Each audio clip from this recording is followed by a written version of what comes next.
let's kick it off. Ready for the weekend, can't get enough. Got my crew, Mike, Paul, Joyce, ladies laugh. Zach and Lily bring the fun, we're on the path.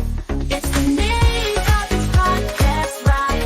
Electronic beats and friends by my side. Gaming news and tales we'll share. No better way to start a weekend flair. Turn it up, volume high. Nintendo vibes, flying sky. Press play, let's dive in deep. Catching all the secrets we keep. It's the Nintopics podcast ride. Electronic beats and friends by my side. Gaming news and tales we'll share. No better way to start a weekend flair.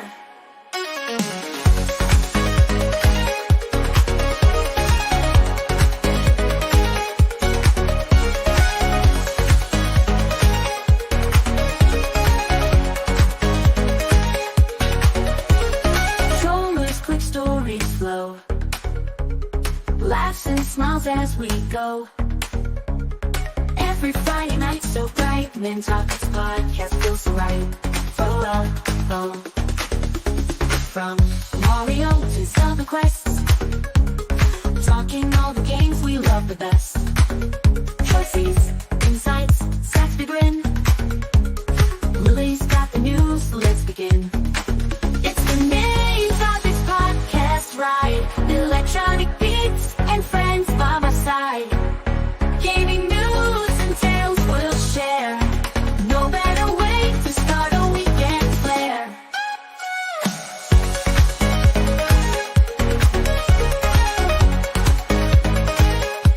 Controllers, quick stories flow. Laughs and smiles as we go. Oh. Every Friday night so bright. Nintopics podcast feels so. Nintopic podcast, all things Nintendo.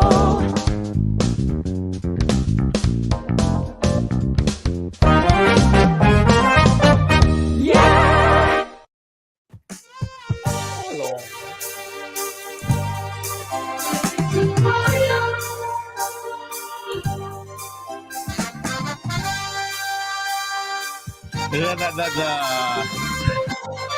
I was about to do the Thriller dance. I did the Thriller.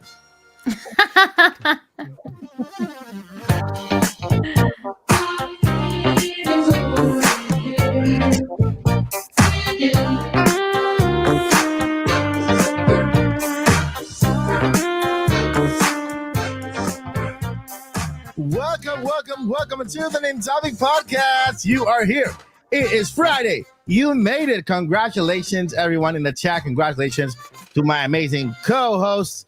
We are here. We made it. It's Friday. It's the best time of the weekend, and you are in the best place to say bye to the week and to welcome the weekend. There's no better way to spend your weekends than here at the Nintopic podcast with the amazing crew that we have and a really interesting topic that we have today. I'm not sure you guys know what we're talking about today. I think nobody knows yet.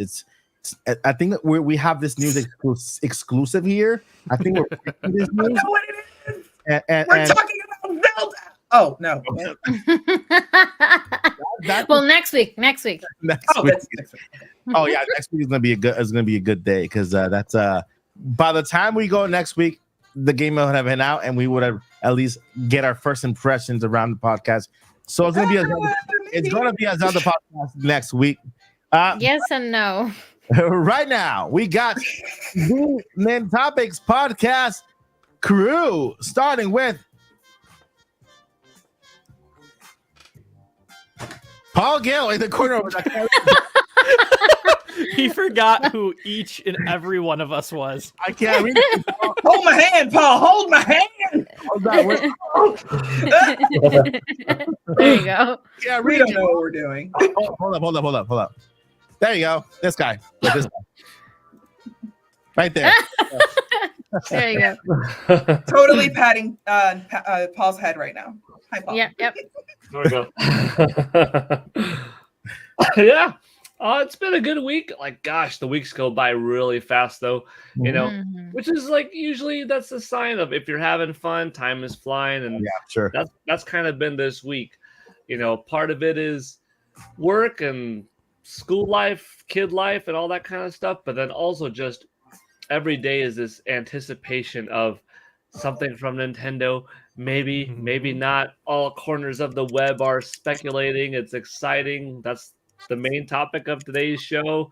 I've been trying to see if I could find anything else myself without taking advantage of any friendships or anything like that, because I never do that. There's realistically more people that I could talk to or ask than I do, but I don't just want to talk and ask certain people because of their position. You know what I mean? Like it's too easy, and my friendships are real friendships. It's not just because that person works here or there. Yeah. So very rarely do I dive into that world, but I'm seeing if there's some other avenues or something here and there to like shed a little bit of light on something. So part of my week has been a little bit exploratory. Haven't had too many game playing experiences this week. Dabbling a little bit of Princess Peach Showtime still. Like the game is taking so much longer for me to beat than it is the length of. But you know what? For my little bit of gaming time that I've had in the last week and then the week prior, I'm still having fun picking it up a little bit and playing. It's a cute, fun little game. So game wise, that's all I've been doing this week. But yeah, that's gonna change pretty soon. Yeah. I will make more time. That's a week. All right. Thank you, Paul. And going over to the neighbor, the one on the I think it's on your right side of Mario. Mario's typing away there. I think he's chatting with Peach, telling him something. But Zach Attack Hendricks, straight from Hollywood, Florida. That's Hollywood, Florida. Oh my, where is that at? It's actually in Michigan. It's super confusing. But yeah.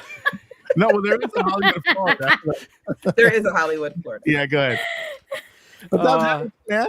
How is it going, everybody? I am glad to be here. It has been a fun week on gaming. On the gaming side of things, I've been getting some Among Us in because it has been busy. And so when I can get a couple minutes to figure out who's sus and who's not, that's nice. But I was doing a 48-hour film festival. Or not the festival part's coming soon. I was doing a 48-hour film competition, which will then be shown at a 48-hour film festival. That's awesome. And that was super fun. I already have the trailer for that today. So I was like, ooh, did some turning people into robots on the audio side of things. I always love doing that. Yesterday, I was filming with some cybersecurity, or day before yesterday, with some cybersecurity company to create their AI avatars for their websites, and so like we'll like scan them and stuff and record. Is super cool stuff. We're living in the future. And That's other than that's code for. I was filming the Nintendo Switch 2 trailer the other day. Who knows? I don't even know if that thing's gonna come out. Honestly, we haven't gotten any news in so long. What are you talking about? Nudge, nudge. But Nobody knows anything about that Switch 2. Except for Paul, and he won't tell us. Yeah. All right, so let's move over to Hyrule. Let's go over to Hyrule, stay there for a little bit, and let's go ahead and start with the magician herself, the tree builder, the tree builder. Hello. I didn't know it moves. Is a I puppet. am the great Deku Tree. I know it was a puppet. It's a puppet. Yay.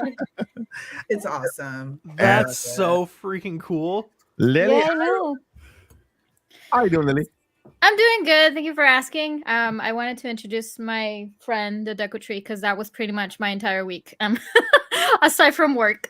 At work, it has been super busy in terms of a lot of training because it's my first week officially on my new role. So I've been reading, and it has been ongoing. So the good thing is that it was Friday, so I'm not going until Monday, and I'm very excited for that. So for the weekend, for video games, I haven't really played anything, to be honest, but I have been watching my boyfriend play. He was currently Mhm. well, he already finished Mega Man 11 because he Yeah. never actually played that one. So he successfully finished that.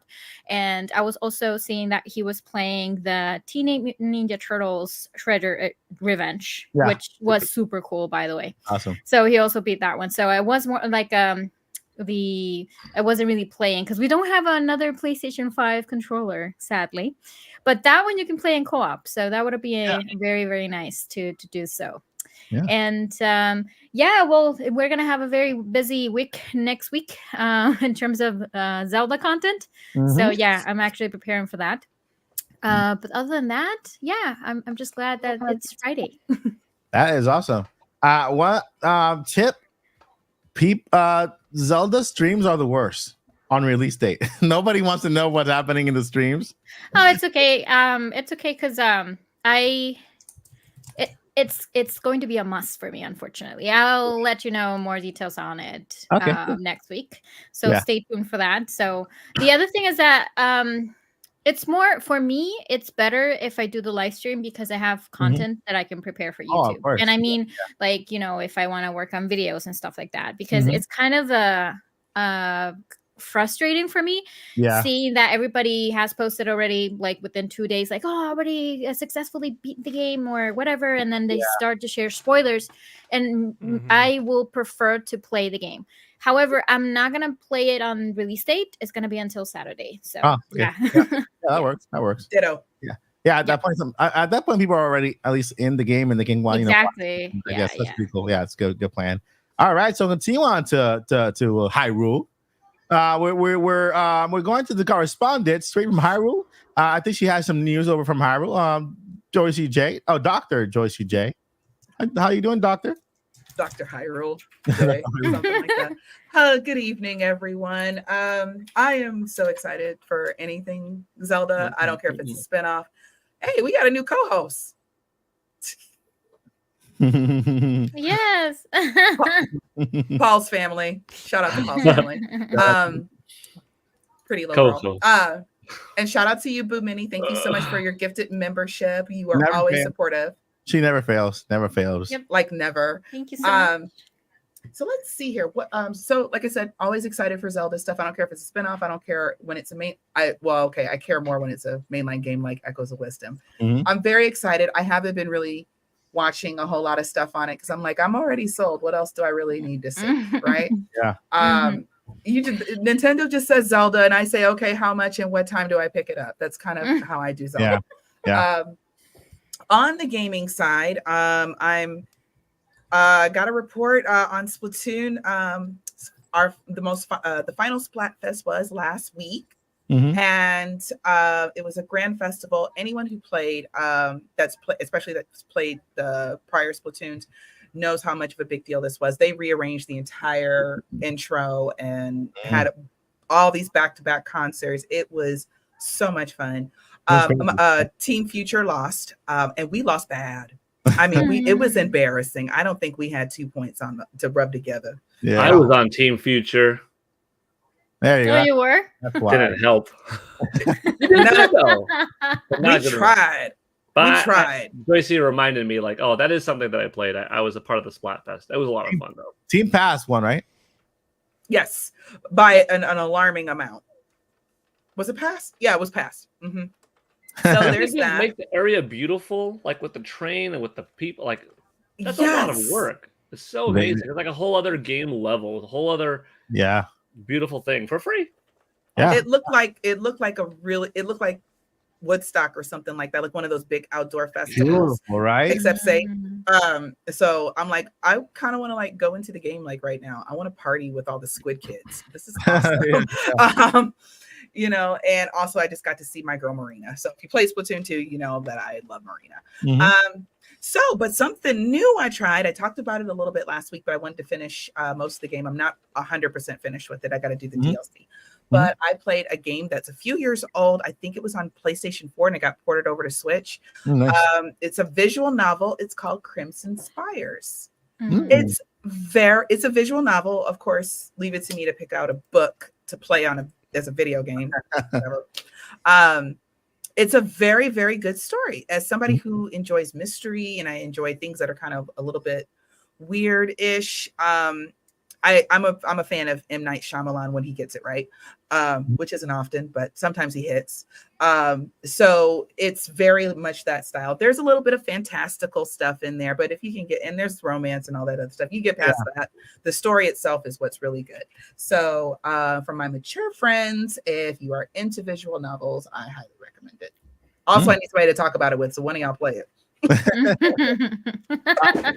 Send me the link. I'll look into it. It's on the eShop. Okay. Well, yeah, I'll put it in our chat. I already forgot it, so that's why I sent me the link. No, but I got you. All right. Thank you, Joycey. And so on my corner of the woods, just a quick announcement. All giveaway winners have been contacted. Okay, for the Indie Mania giveaway. You've been contacted. Check your spam folder, please. You have 7 days to claim your prize, and if in 7 days no one claims the prize from the moment that email arrived, then we will be choosing other winners. So, and then eventually, by the third winner chosen, if that one doesn't claim it, then those prizes will just move forward to the next giveaway for Indie Mania. So, just make sure you select. I saw a few familiar names in the winners list, so make sure you guys check your spam to make sure that you don't miss out on that 7 days to claim. We only got like 3 people claiming right now so far, so that's the one thing on my side of the corner. Number 2, talking about Indie Mania. Indie Mania has given birth to a podcast called the Indie Spotlight Podcast. We just recorded the first episode today with an amazing developer. It's airing on Wednesday, and it's also accompanied by giveaway. So if you have not subscribed yet to the Indie Mania channel, go ahead and do so. The first podcast episode is coming out on Wednesday. Every podcast episode has giveaways, has digital codes. So all you got to do is just follow. It's very easy. It's very easy. Comment down below with something that we talk about on the podcast itself. So today we had Roberto today from Cactus Production and an Everyday Story, one of the most beautiful games that we've had on the show. And so we had today the recording on the podcast came out fantastic. It's already uploaded, done. So make sure you set your reminder for that podcast coming out on Wednesday. And with that, what I've been playing, I was playing Mario versus Donkey Kong because I was like just kind of releasing all the pressure from Indie Mania. And I'm still kind of recovering and still kind of getting my sleep back to order because I was sleeping 2 hours. I was sleeping 2 hours per night. My wife could tell me like, "What are you doing awake? Did you just go to bed?" I just can't sleep. My brain won't shut off.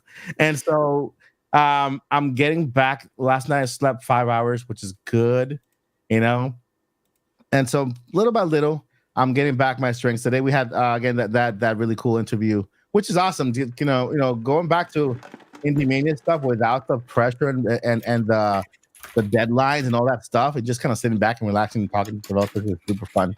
So don't forget to check that out. And I've been playing Mario and Donkey Kong online because it's a cool game to relax with little puzzles here. Get the key, put it in the hole, open the door, go over there, get all the little gifties. I'm on World 7 right now. I think that's the last world. I've gotten all of the gifts, so I'm 100%ing all the way through. Don't know what's inside the gifts yet, so don't tell me because I'm not sure if there's anything. But, Mike, I think you lost my email. I didn't get my winning email for all the games that I like, so we need you to hook that up. I'll double check. Oh, by the way, after the big prizes go, then all the digital codes go. So guess what? I think we have enough. Wait, no, we don't. We have enough digital codes for the majority of people on the list. And then we have some codes that we're gonna save for the finale of the podcast, Pajama Party. By the way, that was the third announcement. Pajama Party podcast on the Indie Mania. Nintopic podcast finale. Yeah, there too. Yeah, let's go. The Nintopic podcast finale, just a reminder, it's going to be on December 12th. This is a Thursday. Normally our podcasts are on Friday. This is going to be a Thursday because that's the Game Awards, right? And so our on the Game Awards over the past 3 years, we made it a tradition to watch the Game Awards. That being the finale, we take a little break, holiday break. We come back in January for season 4. But that last episode, we are in Nintendo pajamas, right? We wear Nintendo pajamas and we have a lot of fun. And we watch the Game Awards. We yell at the screen and no what, and we root for our games and for Nintendo and stuff. And We're so going to be very vocal this year. Last year we were a little bit tame, but we're gonna be very vocal. yeah. And then we'll have some games because I know that trivias, please. Yeah, trivia. We'll do some games like between us on the podcast here. That way we can. It's really long. It's about 3-4 hours. About Yeah, 3 or it's a 4 hours. 3-hour Yeah. show. Is that long? I mean, we It's- have been for 3 hours here. Yeah. That's our average. Yeah. Yeah, We the need show is 6 fun. hours, Mike. 6 hours. If the show is fun, we're all having fun with it. And if the show is a little lackluster, we're having fun with each other. So we still make for an entertaining night. Yeah. Exactly. There you go. Do we get to eat snacks and like share snacks Yes. with each other? I will allow Okay, the great. snacks. Yeah. Yeah. Thank you, Paul. Thank you. Got our Like you had to ask. nutritionist. Paul is our nutritionist. All right. So Paul is our nutritionist. Let me go get something that is going to thoroughly annoy him. I'll be back. Nothing bothers me. Man, I just bought pizza today. That was my on the way home food. Like I had pizza today. It was so good. You From gotta where? live. From where? You gotta work out, but you also gotta live. You have 5 senses. So you cannot deprive your taste buds as one of your 5 senses. You gotta live a little. I've deprived I'm living for these airheads. But I left the mainstream soda for sparkling water. I have not turned back. So best choice I've ever made, right? You know, 'cause I'm used to sparkling water. Whenever I drink soda now, I can't, as it's too sweet now. But I like sparkling water. Which This is just pure sugar. I don't even think it's the good kind that grows. That just like grows. I just think it's just man-made sugar and dye. Go airheads. From Sweetums. That's from Sweetums from this show called Parks and Rec. If you guys know what I'm talking about. All right, so let's go ahead and jump into the main topic for today. The only topic we have today, Nintendo Switch 3. And I think Nintendo Switch 3, I thought it was 3 through 8. I said we had exclusive. We're talking about, we're skipping the 2. We're talking about the 3. We're talking about the 3 now. Nice. Totally makes sense. Nintendo That's Switch exactly 2, how it works. not 3. I know the chat's going nuts. The Nintendo Switch 2, not 3. I don't think that will be a thing, hopefully. And so a lot has happened this week, hasn't it? First thing, finally, the curse has been broken. We broke 50K on the channel. Thanks to everyone who subscribed. You guys are amazing. Congratulations. Appreciate it, man. It would happen eventually. Listen, I've been stuck in 59.9 for like 2 months now, 3 months. It's like, man, that last 100 has been whoa. But man, it happened. It happened. YouTube released the curse, and then when we flew by. And so with that, Nintendo Switch 2, a lot of news happened this week, which is incredible. I'm gonna go ahead and share my screen because This is my first time seeing it. I'm sorry, but yeah, sorry. Carry on. that happened. We have the Nintendo Switch 2 CAD file. This right here is called the CAD file. It's a 3D file that they use to make the cases for accessories, right? And so we have a combination of CAD files and a combination of real images from the Nintendo Switch 2. And so let's go ahead and go over all the images. We'll talk about the specs a little bit, and then we'll go over another part of the conversation, which was pretty cool. It came out today. I released a video on it today. We'll go over that as well. So right Then I'll now, discuss the most important thing about Switch 5. okay, we'll switch. 6, whatever number we're on.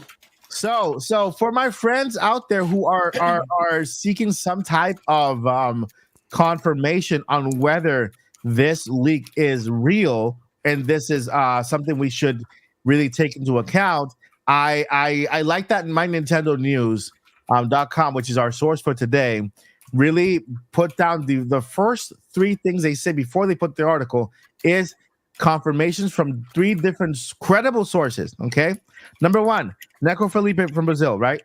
PH Brazil PH or Neco Felipe. Okay, really credible source, guy who said 2025 Nintendo Switch 2 2025. He was the first one who said it. He was the one who also mentioned the August Direct. We got a double whammy. When we got the museum Direct, he said, nope, that's not it. We're getting another one. Nobody believed him. We got a double whammy on August. Okay, that's his most recent, really credible source. He mentions, we'll go over what he mentions next, but right now he's very credible. That's why he's on the list. He mentions that this is a legit leak. It's real. Then we have the update number 2. A leaked PVC has X6 on it, the letter X and the number 6 printed on it, which matches the code for an earlier Switch 2 prototype. Okay, so that's source number 3. And then VGC, Video Games Chronicle, says that the leaked Switch 2 images line up with the final design. All right, Nintendo partners were shown. So they have some resources or some connections that are Nintendo partners. These partners spoke to them about what they saw, and they have confirmed that these images are exactly what they were shown. Okay, so these are very good, credible sources. I am going to go as far as to say, yes, this is what we're getting. Okay, at least when it comes to the visual part, we don't know anything about what's new feature-wise, right? Because we can have a same form factor, which is great, because why mess with something that works? So same form factor, bigger screen, a whole bunch of stuff, but at least we know what we're getting. Then with that, I'm going to go over really, really, really fast the most important parts of the specs, and I'm going to go over this really fast because it's, number 1, we're getting a new let's say here new memory, like new memories for the RAM, which is LPDDR5X, which is really good, by the way. A dual channel with 6 gigabytes each, making it a 12 gigabyte of RAM. So this is good. Okay. Then one of my most worried parts was the actual storage. What kind of storage technology was Nintendo going to use? And I'm happy to say that they're using the same exact technology when it comes to storage. Okay, the how much space you have to install games that PS5 has.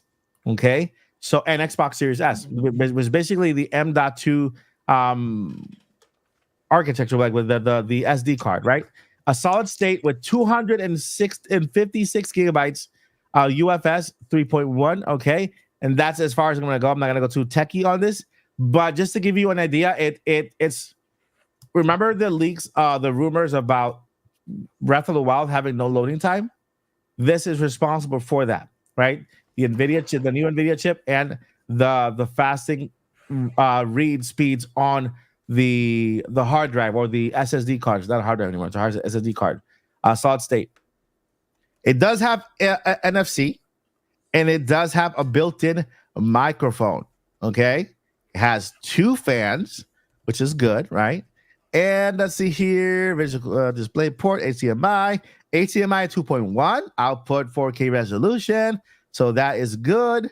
What else we got here? We have the network chip has been upgraded. It's a gigabit Ethernet, which is good because it could for better internet connections. Let's see here, micro. I'm not gonna go with that. Video game console, blah blah blah. For some reason, there is a protective case to the model. Included? Yeah, a video game console protective case, and we have the dimensions, which is 206 by 115 by 14 millimeter, made of plastic. So that is interesting, right? I don't remember, at least in the past couple of years, Nintendo adding any protective anything. So at least we know that we're getting some type of protection added by Nintendo. That's pretty cool. And of course, the speakers, we're getting, of course, stereo speakers. Musebox are, and I'm not going to go too far into that. Now let's look at the images. Right here, we have the comparison of the Mm. Nintendo Switch. This is the base model. You can The see base model. it has the crappy the crappy thingy here, and this Oh, is it's so delicate. Old school I never kickstand. understood why they even thought that was a good idea Yeah, in the first no, place. Like, it y'all wasn't. didn't test this out, like, just in the office. No. Like, you should probably do something with this No. kickstand. I know what they were doing. They know that they had all it already planned out, and then you know what? Let's just put this little crappy thing here.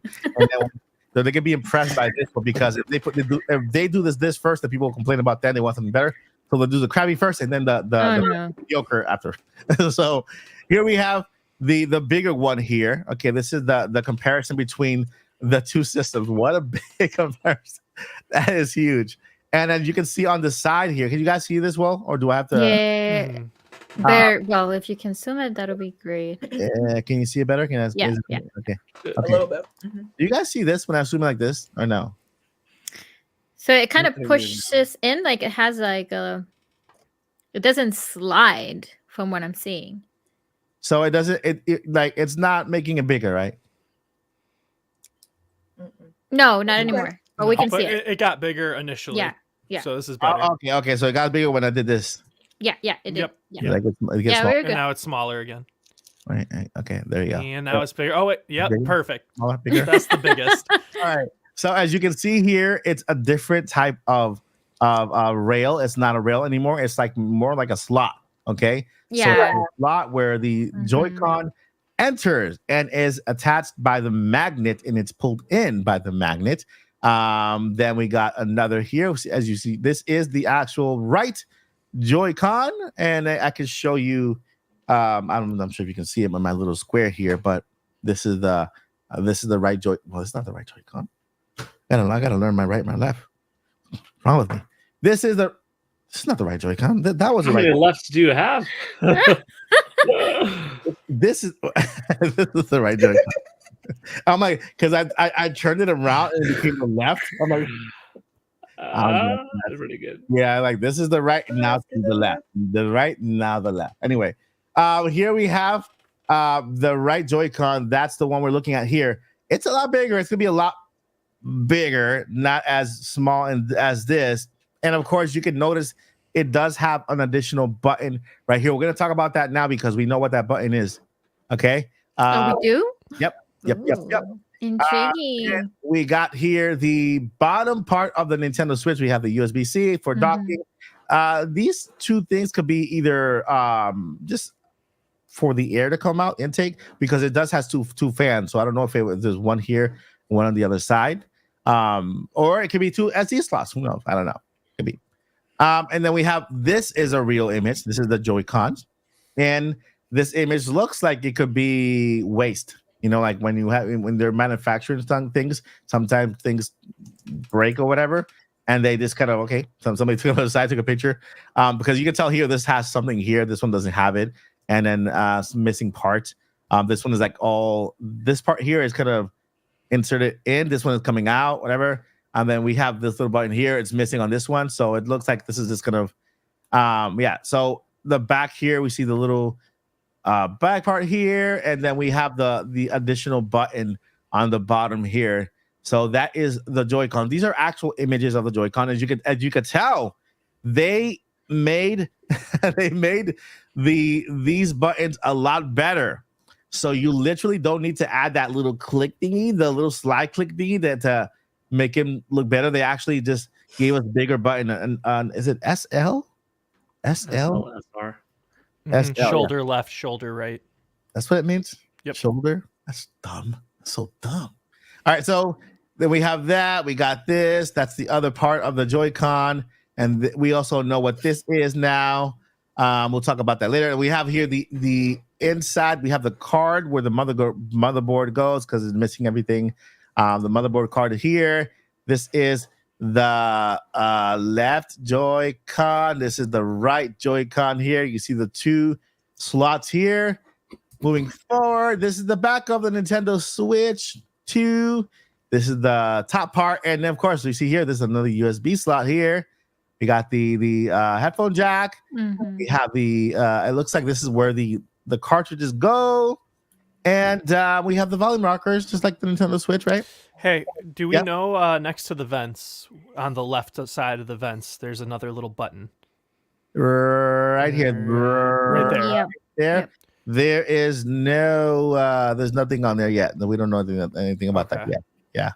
Yeah. And of course, here's a comparison from the screens. It's mega. Beautiful. This is the OLED, by the way. This is the OLED Oh, compared. okay. I was gonna ask. Yeah, this is the OLED screen compared to the actual screen. Although it looks like a little bit like. Can I say something about the screen? Yeah, say it, Jersey. Sing it. Well, no, no, seriously. I'm like low key because this is kind of just what I feel personally. Yeah. I feel like the OG Switch was kind of like, oh my God, Wii U failed. We got to get something out there to the people. We got to get these games going, you know. And then they gave us the OG Switch, and then they're like, okay, let's polish it up a little bit, and then they gave us the OLED. This time, I think what they're doing is they're like, okay, we've had plenty of time to think about it. We have plenty of time to put all these things in it. I think there's going to be, just based off of the screen, I could see us Netflix. Oh yeah. And we already have Hulu, but I can see them working out something with Netflix and other streaming services. I know Nintendo wants us to focus on games, but just having the apps there as an option, I don't see that as a bad thing in a time where everybody's streaming something. So yeah, and there is a rumor out there that somebody already saw the UI. And yeah, it's a mixture apparently of something about 3DS and then something different, like a big like a more modern one. So that's just a rumor. There's no confirmation about that, but apparently that's out there. I'm not gonna cover it because until I see it, you know. But we have that, which is pretty cool, bigger screen. Then this is the entire unit. Now you might want to subscribe to the Mike Gossi channel. You know why? Because I got He has one. I got my hands on the 3D CAD file, and I am 3D printing my own so that you guys can take a look at a comparison and everything. So I have a guy working on the 3D print. I'm going to have it on the channel. Nintendo's going to strike me down, but I'm going to go ahead and show you guys a side-by-side comparison. Although somebody already else beat me to it, you'll find out now in a little bit, and you'll find out why they beat me to it, and it's okay.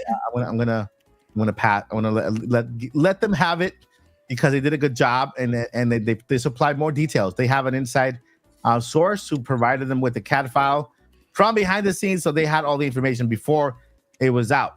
So far, this is what we have for the Nintendo Switch 2. We have credible sources telling us it is real. It's not fake. It's the thing. It's what we're getting. And Nintendo. I have concerns.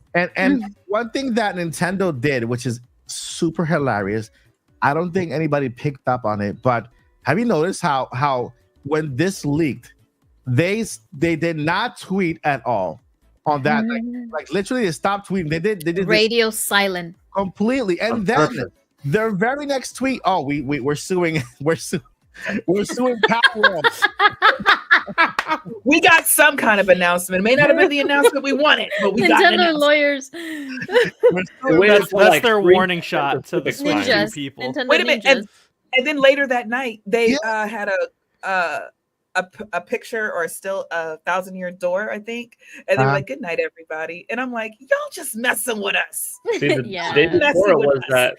But the funny thing is that when they mentioned the lawsuit, right at the bottom, they said we will not be mentioning the Switch successor or games during this announcement. I'm like, what announcement? What are you talking about? What presentation? Why would we expect that at a lawsuit? We're not going to be talking about Nintendo Switch 2. Anything. And my whole joke with Mike was, okay, so are they like, is this a presentation of the lawsuit? Are we going to be in the courtroom? They snap and then like the evidence goes by. Man, They do the whole thing Nintendo Direct Nintendo style. style lawsuit. With like At just first a we have dash one of Ace more Attorney. We have one more thing. oh yeah, Oh, they use the lawsuit to announce the new Ace Attorney. oh my god. You know what? That'd be actually hilarious. I wish Nintendo would do some stuff like that. Like have us have us thinking one thing and then boom, it's something else. I wish they would do that. Anyway. It was They just, wished us good night that night. They don't I think the tweet came like at like 9 or 10 o'clock Central Time at night. It was They late. don't tweet that late. The day before, it was odd. It was not at 7 a.m. Pacific time, not at 8, 9, 10, 11, 12, 1, 2, 3 o'clock was finally when they had that great fairy. Here's how the great fairies look like, whatever, in Zelda. And the next day, yes, the Palworld.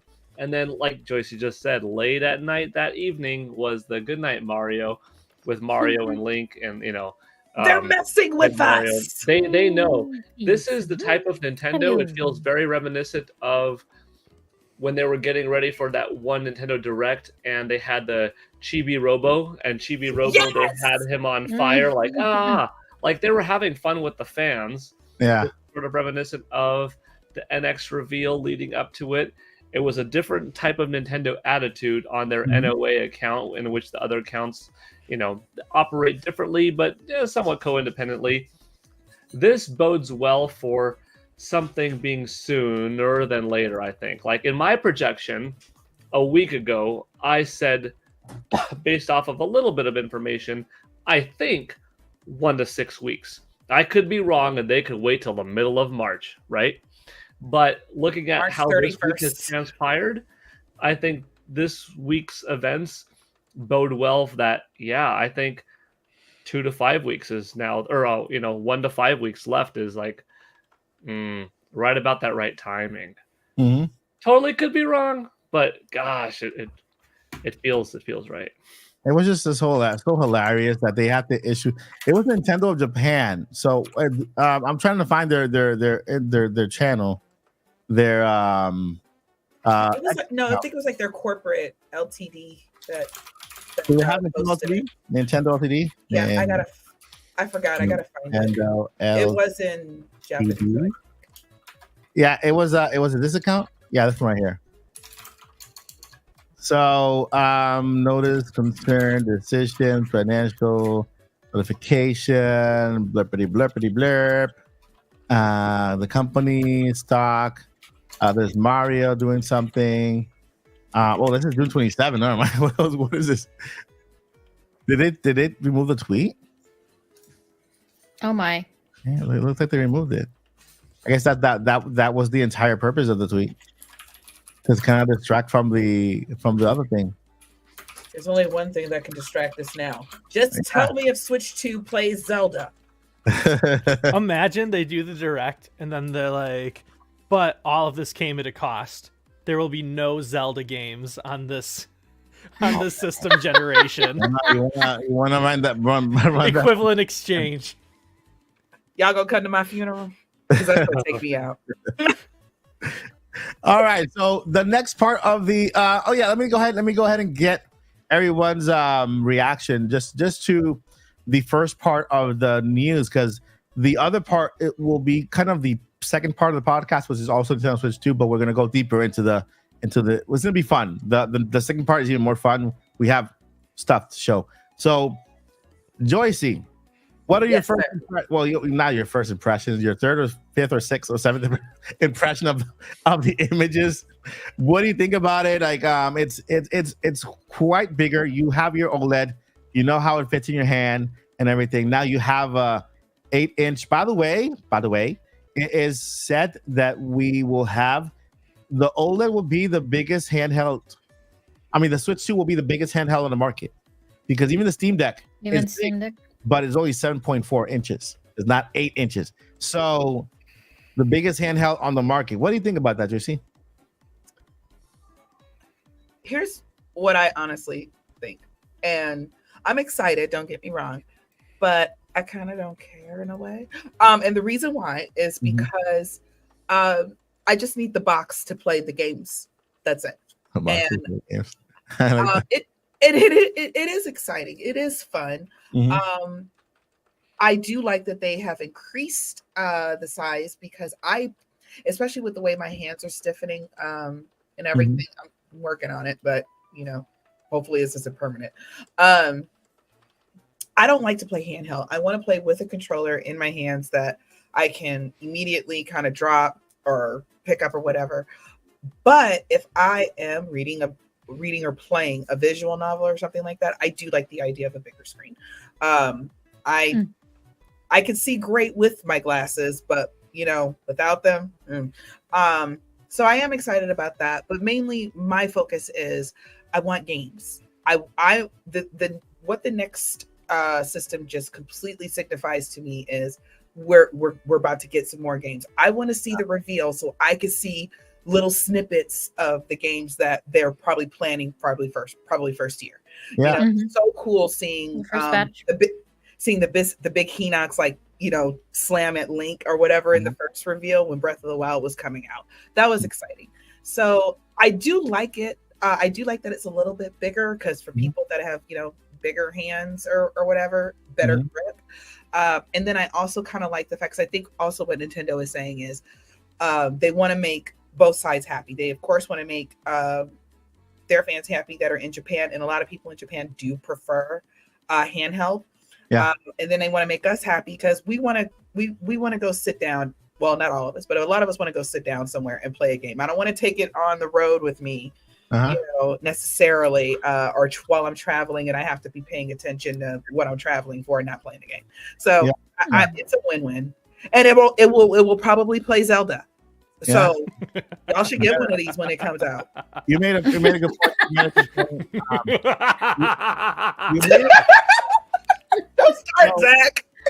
You made a good point. You made a good point to the that will kind of go with the fact that it mentions that there is a protective case on there, because I think that's their answer to the ergonomic part. I think they are providing a case that goes on the Switch itself, and it will add that extra grip to the back of the Nintendo Switch.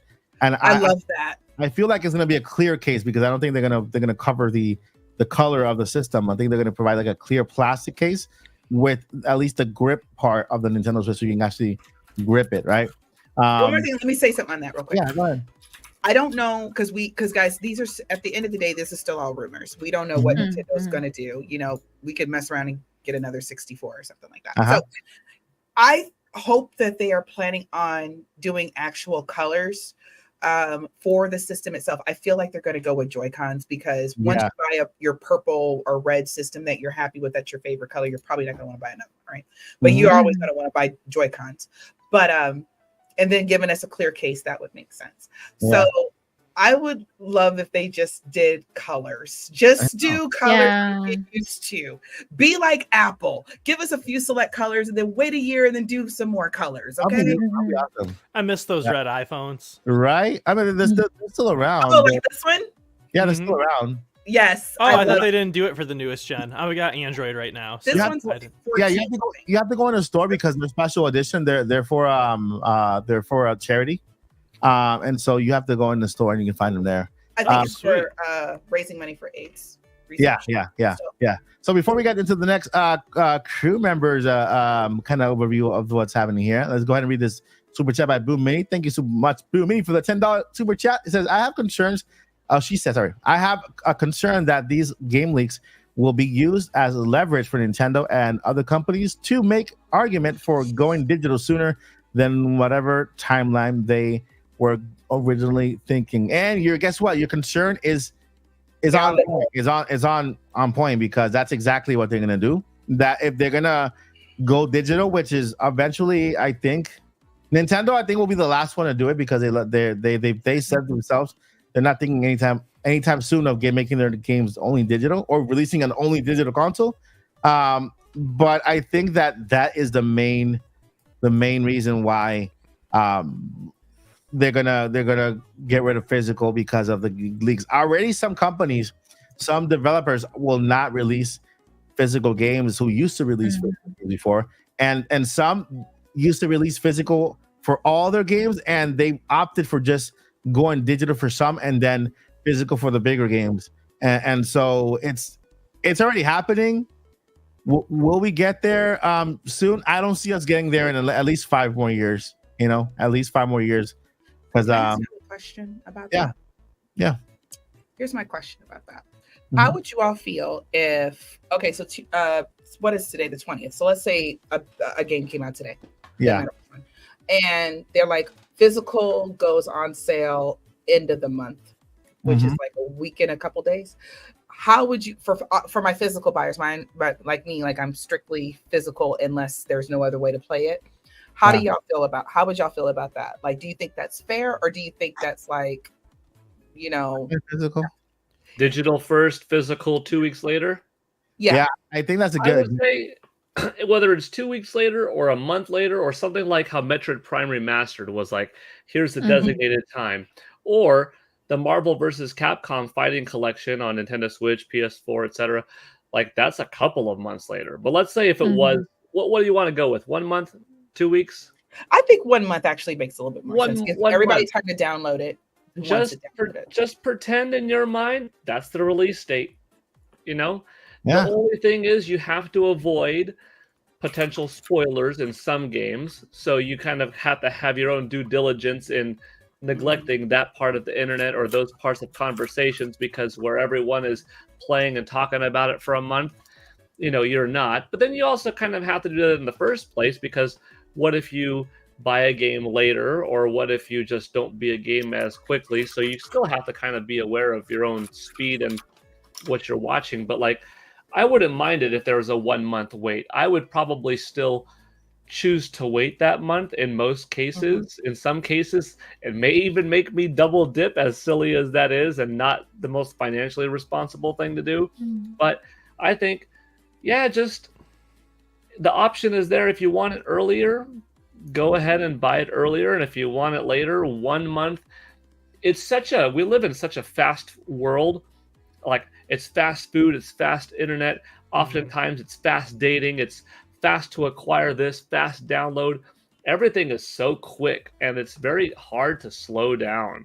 And if you could just say, there's a lot of entertainment that we have with this 1 month that passes.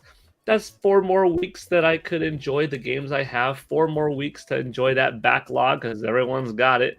4 more weeks to pick up that comic book or try something new, or to, you know what I mean? Like, a lot of people would have an issue. I think the only real issue is the spoiler factor. And that's a little bit of a control of what you are seeing. The time isn't horrible. We've had to deal with delays. We've had to deal with 5-month delays for games. So you could just imagine, it's just a 1 month delay. It's not that bad. Trick yourself psychologically, prepare yourself, whatever you need to do to realize that 1 month isn't that bad, and then it's not. I think, and if you can't help yourself, it's still there digitally. I have a counter. I think a month is excessive.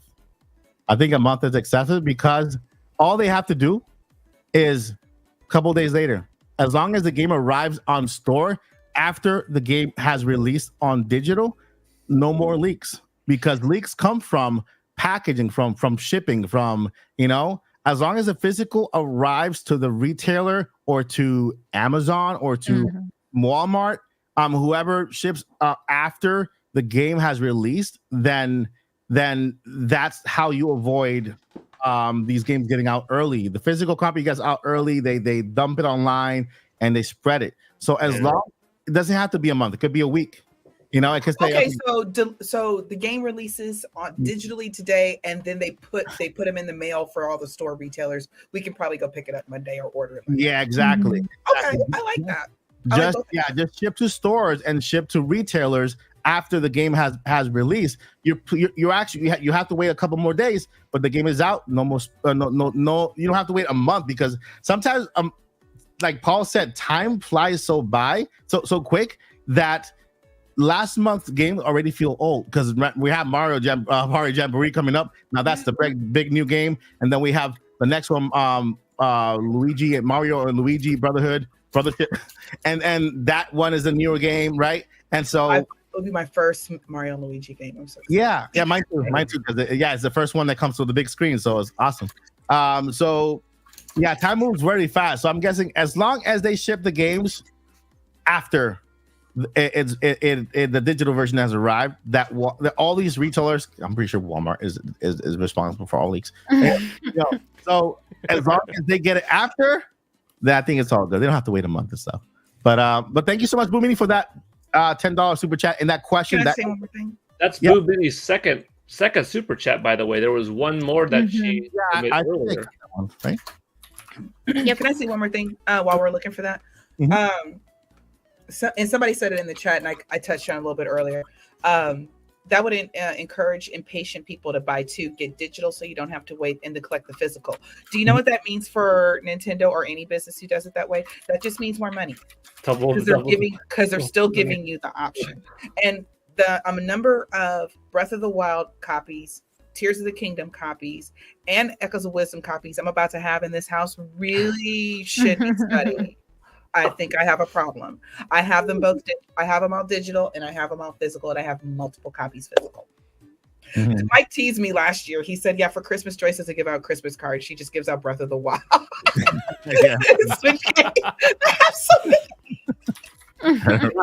Special editions.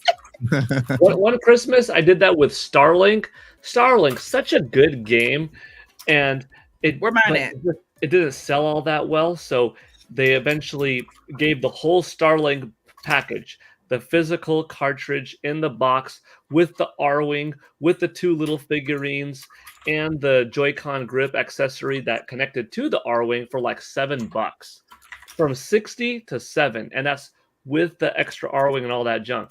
I bought so many copies of those, and I was giving them out as Christmas presents several years ago. Like, everybody got a copy of Starlink.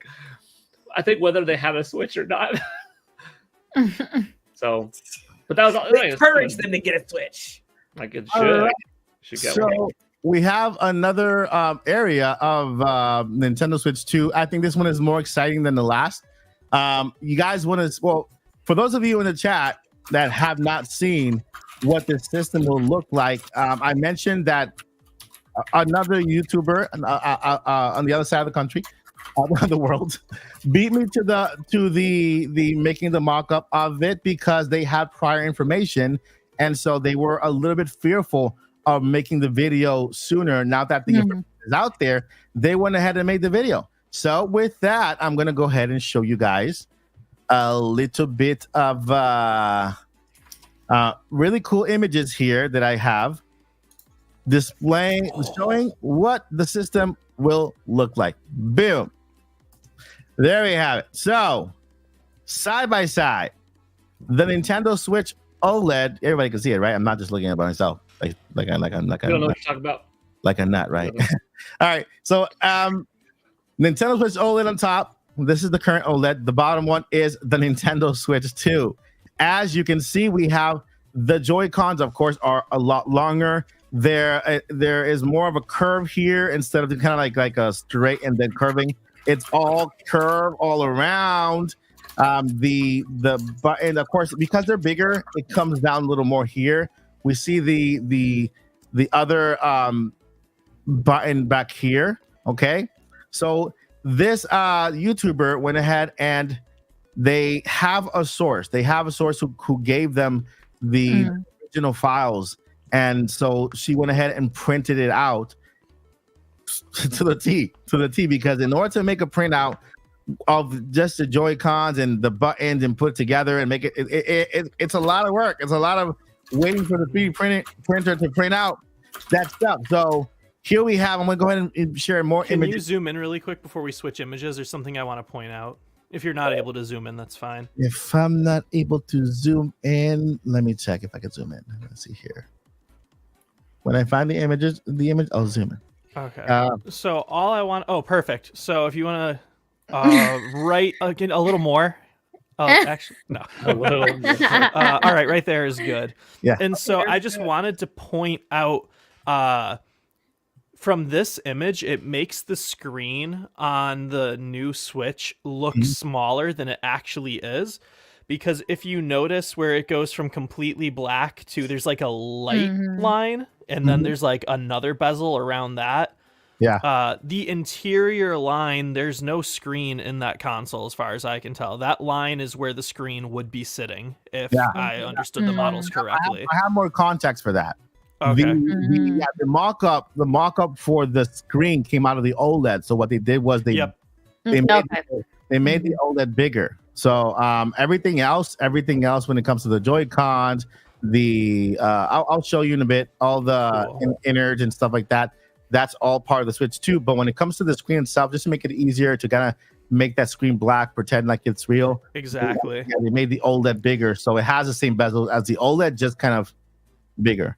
And so I just wanted to point that out since I thought it looked it already looks bigger than the OLED, obviously, but I think it's when we see the real one, it's going to look even bigger. So that's super awesome. So while I have this image here, let me go ahead and go over the information we got, and then we'll go over the images real quick. And really quick, shout out to Nintendo Talk. Thank you for joining us. And welcome to the stream. We'll have them on a podcast later. So I'll send you an email. All right. This is a 1-to-1 model of the old Nintendo Switch 2. So basically, it's like a replica. Okay. 3D printed based on the leak model. All right. Now, when it comes to the design, the size, the thickness, the sockets, the layout, it's all reproduced accurately to the leak. It has a slightly what we said. It has a slightly thinner bezel because this was made on the OLED model, not the actual Switch model. But the actual Nintendo Switch 2 has a smaller bezel, giving you a full 8 inches of screen. All right. We have a familiar feature like the split Joy-Con, downward speaker, and bracket design on the back. Well, I haven't showed that image yet. The heat disposition outlet at the top, air intel at the bottom. It has a dual fan for better management for the heat. We have an extra a USB-C type port. This is translated from Japanese, so I have to kind of extra USB-C port on the top for a special function. We'll talk about that in a little bit. It also has it's also compatible with Nintendo Switch. It says Nintendo Switch 1 cassettes, but it's actually cartridges. So apparently this is all information that she got from her source. Okay. It's backwards compatible. It has to look at it. It looks like Thank God. You know, built-in library. Yeah. So the increase from the 7-inch Switch OLED to 8 inches, that's basically talking about what I just said, that for this model they use the Switch OLED screen and they just made it bigger. A full 1080p on handheld mode. We got the largest mainstream handheld screen on the market. All right, so with it's going to be the largest mainstream handheld screen on the market with a high screen to body ratio and narrow bezels. Initially available in LCD.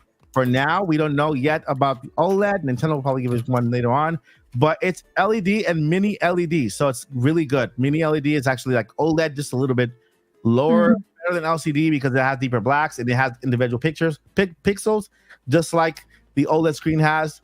The old LCD has like only one light in the back that lights the entire screen, right? Mini LED, it doesn't. It has mini LEDs.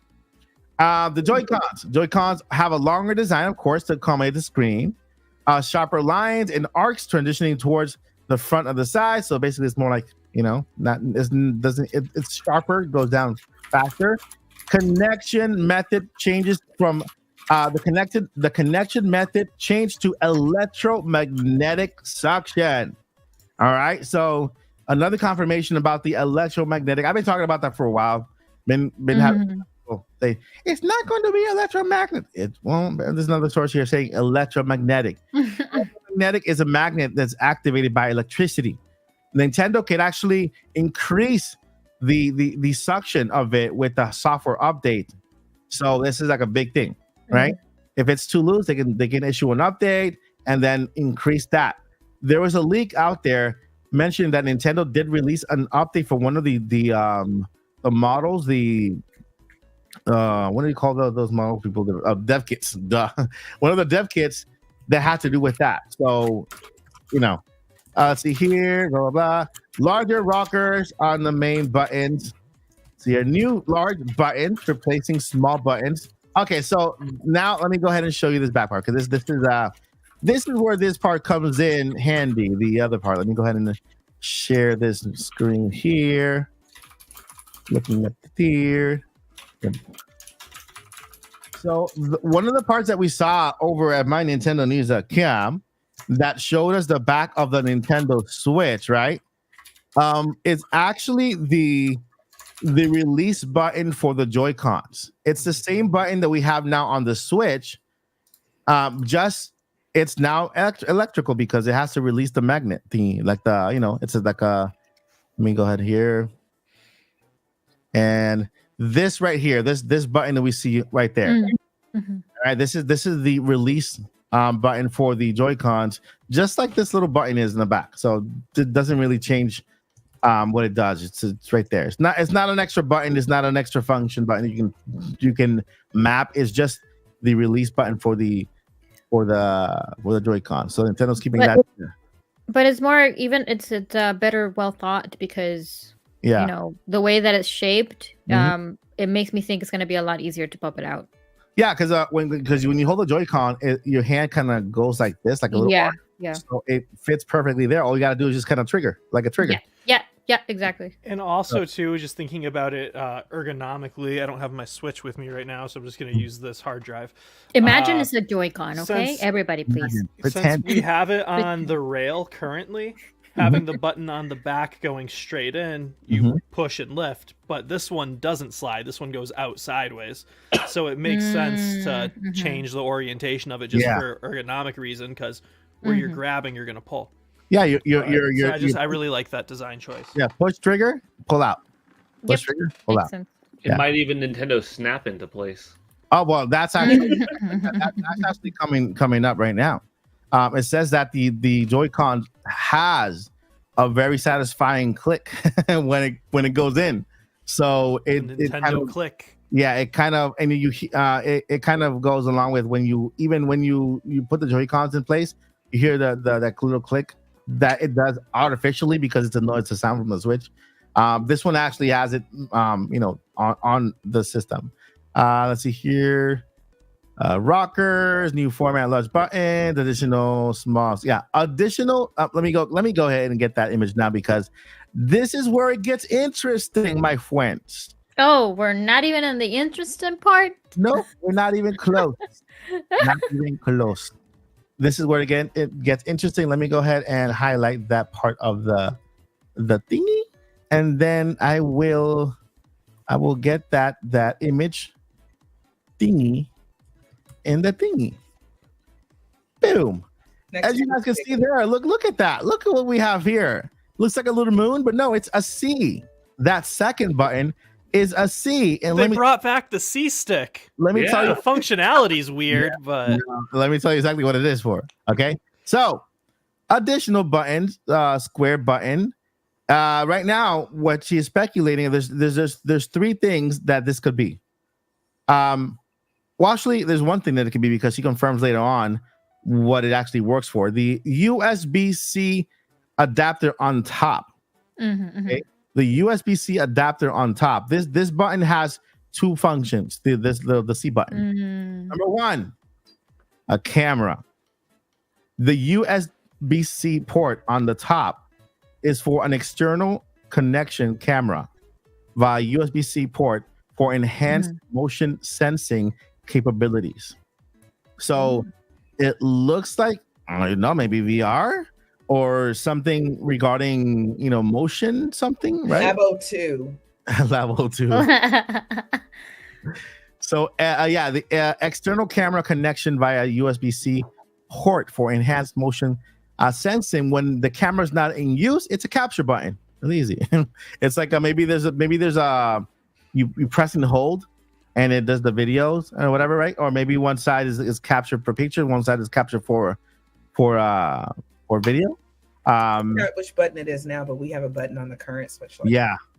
So it takes all kind of videos and splits it. Oh, Nintendo talk. That hurt my soul because it's What- kind of accurate. What- yeah, I can't see it. He said, "Another gimmick Nintendo will do nothing with." LOL. It's on the screen now. How Right. many of you know or used the AR camera on the bottom right Joy-Con? Do any of you know how cool that is? It's only been in one official Nintendo game where you could see out of the bottom right Joy-Con. Like if you put the bottom right Joy-Con on the floor in that Labo kit and vibrate it and walk it around and you're looking at your TV screen, you could see what the Joy-Con sees in your living room on the floor. How many of you knew that? I'm guessing chat did. Yeah. I mean, I'm guessing the podcast crew did, but chat, maybe not even. But like, and there's a couple of companies that made a game. One of it is it's called Night Vision, and they just made this game called Night Vision, and you could download it. It's just a couple bucks on Nintendo Switch. You take out your right Joy-Con and you point it, and you could see in night, and you're pointing it around, and you're seeing on TV what the Joy-Con sees from itself, and it's in that green, white, blackish kind of thing, and you could turn it to your face like, here, yep, sure you are, they're on TV. Anybody know that? Like, that is Only something. Paul knows that. Only Another Paul knows that. another thing wildly too. cool.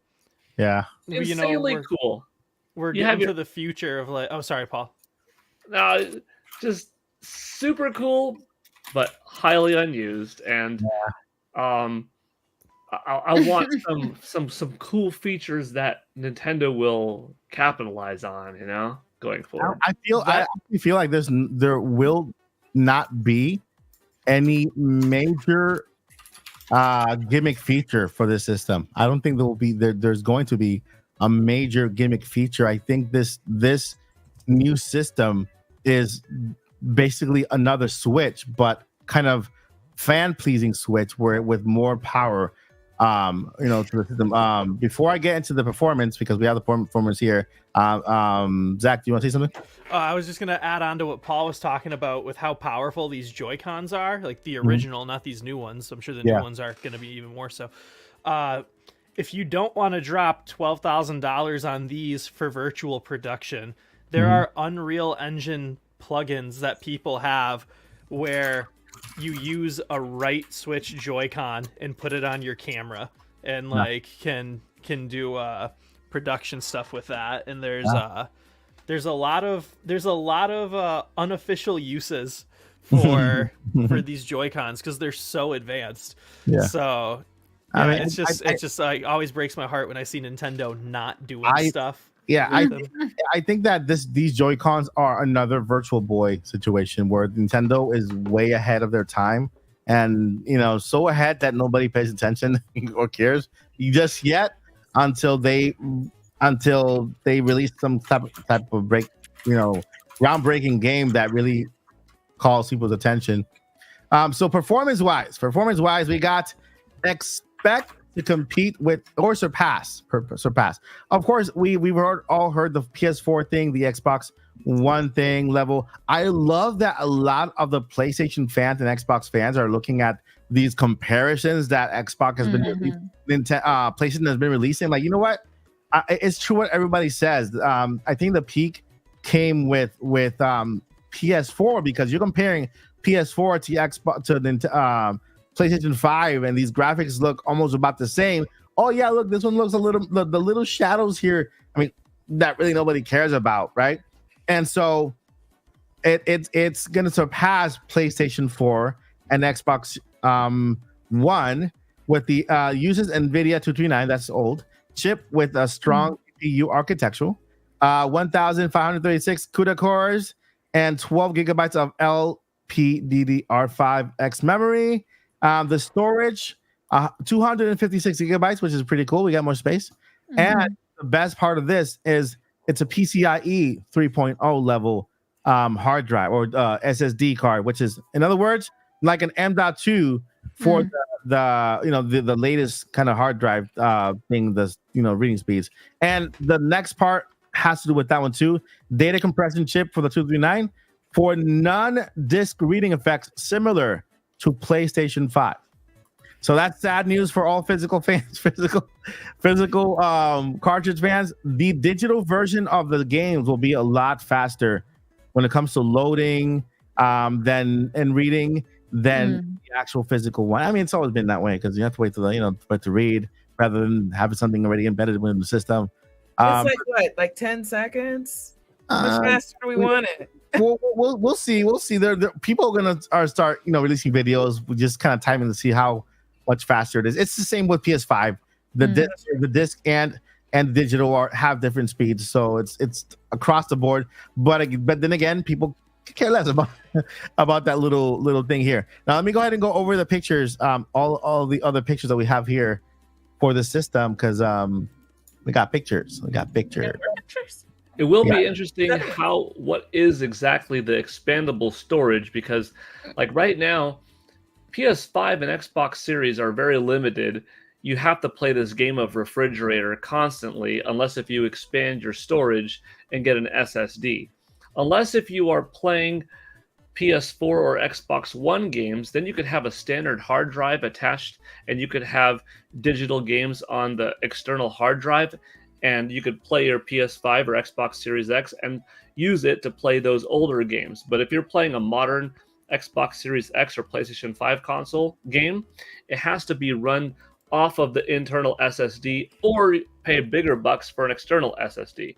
Nintendo, I mean, part of why I think Nintendo Switch has been so amazing, it was the only modern day console that generation in the last couple of generations that was able to play all of modern gaming running off the cartridge. You didn't have to load it onto your Nintendo Switch, except for games that were digital only or too big of a file, but that's a different story.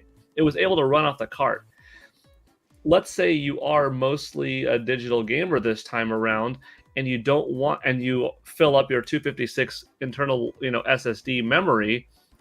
What is going to be the alternative? Is it still micro SDXC cards that are now a little bit slower, or is the new storage medium something different to be comparable? Or will it make more sense to buy games physically because only their save files and stuff like that will be running on the console?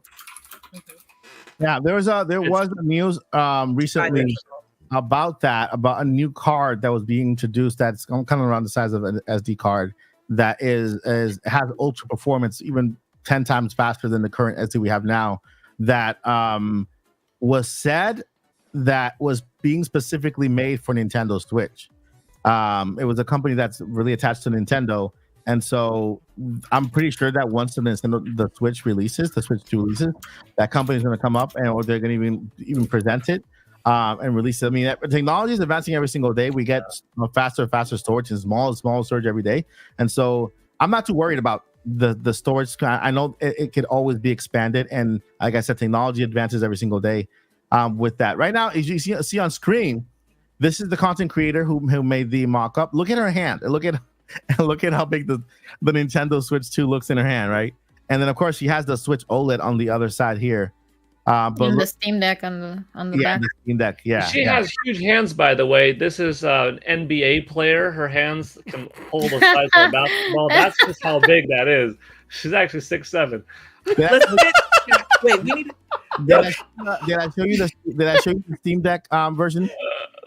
We need to get Shaq to hold it to really get an idea of how this works. For Shaq's one of the best people in the world. Like, his whole job is just being Shaq. Can he please advertise the Switch 2?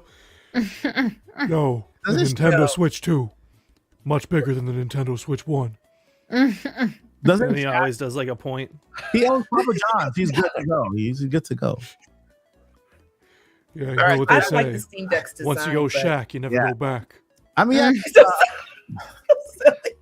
the Steam Deck was created with ergonomics in mind, right? But the screen is 7.4 compared to the 8-inch the Switch 2 is going to have. Let's see how we got other images here. Side by side comparison with the Nintendo Switch. This is more shocking than the one we saw before. This video here, to a comparison for what we have now to what we're going to get. And yeah, that's the size difference of the older system to the newer system. You could see the bezels here from the OLED. This is the OLED bezel here, but they were made bigger. But you can see how big this is compared to the other one, which is crazy. Let's see here. Got that one. Oh, we have the Joy-Con comparison as well. Joy-Con size comparison. That's why I think Nintendo's going to release something to make that. Like they need to come out and give us a statement. Yeah, very soon. I need to highlight this comment right here. I know it's not time yet, but it goes along with this right here. Does anyone else think the longer Joy-Cons will be so uncomfortable? Oh, I think the opposite. Oh, sideways. I think it'll be a little better. Yeah, because like the shorter it is, the more crunched my hands are during the long play sessions. Yeah. You can give me some room. Make it like a Wii remote size. That's what I want. Oh my god! Bring back the, because motion, specifically Mario Kart is so hard for me with the little wheel because it's such a small. Where you go longer, you got more fine control because always motion capture. Always. So I'm excited about this. The Pro controller that comes with this. I'm all about the Pro controller. I don't think it's going to be too big for small hands or kids either, because if you look at the distance between the analog stick and the buttons, it's still relatively the same. So when you're holding it in your hand, you still have that much space from this thumb to this thumb. You know what I mean? So I think for people with bigger hands, maybe they'll just hold a little bit lower, and people with smaller hands, they'll hold a little bit higher, but that space is still the same. And as far as the depth, well, it's just as comfortable as it is for you, or have it on your lap or whatever. And I'm really curious. This all makes me think just how elegant possibly will the next gen Pro controller look like. Like I am keen on it. Please put it out in colors. Just give us more colors. Give me a red, blue, yellow, and green day one, please. Yes. It's gonna be the same exact Pro controller. It's gonna be the same exact Pro controller, twice the size. Oh. And I'll have little bumpers on the back, like that one, like the Deadpool. Like, the booty. Oh my god, man! I hope Nintendo does the booty controller. That would be cool. Booty controller. Let's see what we have. We got more images here. I'm really curious about. Do I have one? Yeah, you're curious. I can't actually. He's curious. He's furious. He's so curious. Here he is. Okay, so here we have her holding side by side both Nintendo Switches. You know what? When you put it this way, you can see her hand. I can still actually cover from top to bottom. She can still hold it with one hand on one side. You see, right there, and compared to the other one. So it is a lot bigger, but Nintendo made sure to keep the body as compact as possible. Not Steam Deck, they gave you like a beast of a system with the 7.4 inch screen. Nintendo's giving you an 8-inch screen on a smaller form factor. You know, it still feels comfortable in the hand. I think it will be fine with that. But you can see good size. Yeah, you can see the. I bought an 8-inch Amazon tablet. I just wanted to see if for my eyes it would be good. And yeah, a little bit. You know, I can play for a little bit on it, but not for a long time. But at least I get to play some games in handheld with this giant screen here, which is pretty cool. I'm going to still be playing on the big screen TV. So yeah, me too. Of course, this really bodes well, in my opinion, that there will like 100% be a Nintendo Switch Lite 2 or a Nintendo Switch 2 Lite, because this is less portable than it was before, and for some people that was their hang up. Like, I miss being able to throw it in my pocket. I want it a little bit smaller. Ironically, like the screen size is good, but a little bit smaller would still be good and more functional in some other ways. So I think maybe a Nintendo Switch Lite, which is a 5.5 inch screen, but with smaller bezels. So maybe you're looking at like a 5.9 inch Nintendo Switch 2 Lite, or whatever it's going to be called. And that might be okay for some. And I could see that happening. Yeah. And something that we didn't really think about, and this is not even mentioned on none of the information, we get a bigger screen. We're going to get a bigger dock. You know, Yeah, we haven't really Mhm. talked about the yeah, dock. unless I had they a do, rumor about that. yeah, unless they do the front without the cover, like Paul wants it. Then I'm guessing that we're gonna get a bigger dock, so it doesn't protrude to the side as much as it does. Because with that big giant thing and this little small dock is gonna come out a lot on the sides and kind of, you know. So that's another thing that we might see a bigger, heavier dock. With, I mean, it has to have. If rumors are true, if the the dock itself is its own little mini computer, CPU, whatever, GPU, so it has a little UI and everything, then it makes sense to have a bigger, more beefier dock as well. Looking good there. Well, I'm Is so that the rumor I heard? curious that I haven't really thought about this until just now, and Yeah. but the grip that comes with the system, like Yeah. as you can see, I have to slide this in from the top because of the rails, and that's how it works. But more importantly, like the ergonomics, it needs to be rounded on the side. That's the whole Mhm. point of the grip. But if we're having Joy-Cons that go in sideways, Yeah. Mhm. they It's not gonna work. can't with this type of ergonomic grip. So I mean, I'm can't- curious Yeah, what it- A that'll. little bit different. like for example, like let's say this part right here, this little part right there, all they have to do is just kind of have this and this be twistable a little bit so you can go ahead Oh, so you can like click it and snap. and snap it, yeah, And adjusted, yeah. into place, yeah. So That'd be cool. I mean that's an option. I don't know. I'm not going for Nintendo. I'm not an engineer. I suck at that. You know, I'm just here as a It's podcast thought. corner. And yeah, but yeah, I think those are. Let's see here. Oh yeah, we have a comparison with the Nintendo, not Nintendo, the PlayStation Portal, which is an 8-inch screen TV screen. It, as you can tell by the bezels, right? The bezels are from the OLED, but this is exactly how it might look like. Right here, this is an 8-inch screen. So if we put this on top of that, it's a more realistic picture of what the Nintendo Switch 2 will look like with the 8-inch screen. Yeah, and then what Yoshi said, it actually becomes a better entertainment little hub that you can take with you on the road to watch Netflix, Hulu, and all the cool stuff. Read your visual novel. I will do that in without the big screen because I like to read in bed. So when I was playing that visual novel, I took the Switch to bed for like like a little mini iPad. Mhm. The iPad, the mini iPad is 8 point something. The iPad Mini. So well, there you go. yeah, so that if you have even like a stylus, you can start writing on it, pick notes or something. I mean, there's a lot that Nintendo can do for the you know the thing, the Switch, And all the things. and the things. Oh, you know what bugs me? That's the Bugs? Sony thingy, right? Uh-huh. The Sony thing. Yeah, the portal, PlayStation Portal. Thank you, the portal. Thank you. That's the right name. I know it's ergonomically correct, but I really don't like that design. I feel like It is I ugly. feel like half of my somebody took little slices out of my Switch or something. Yeah. No, see, But- I want that, but the GameCube controller version. Yep. That's Yeah, that If Nintendo can find a way to Bluetooth it. Aren't the other ones Bluetooth? Joy-Cons? Yeah.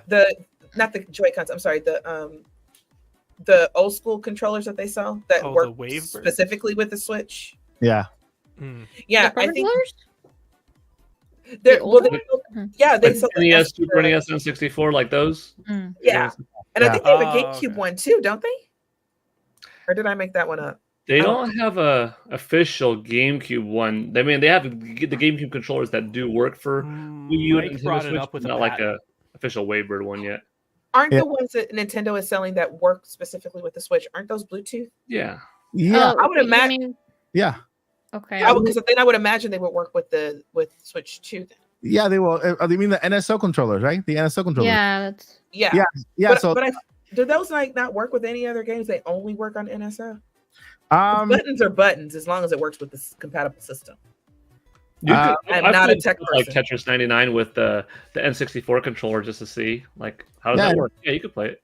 yeah. I played Breath of the Wild okay. with N64 controller, but yeah, actually. So There you go, Zach. Speaking of controllers working and not working, do you think we are going to get some sort of adapter that plugs into the sides that has rails for Joy-Cons to go onto? Nope. No.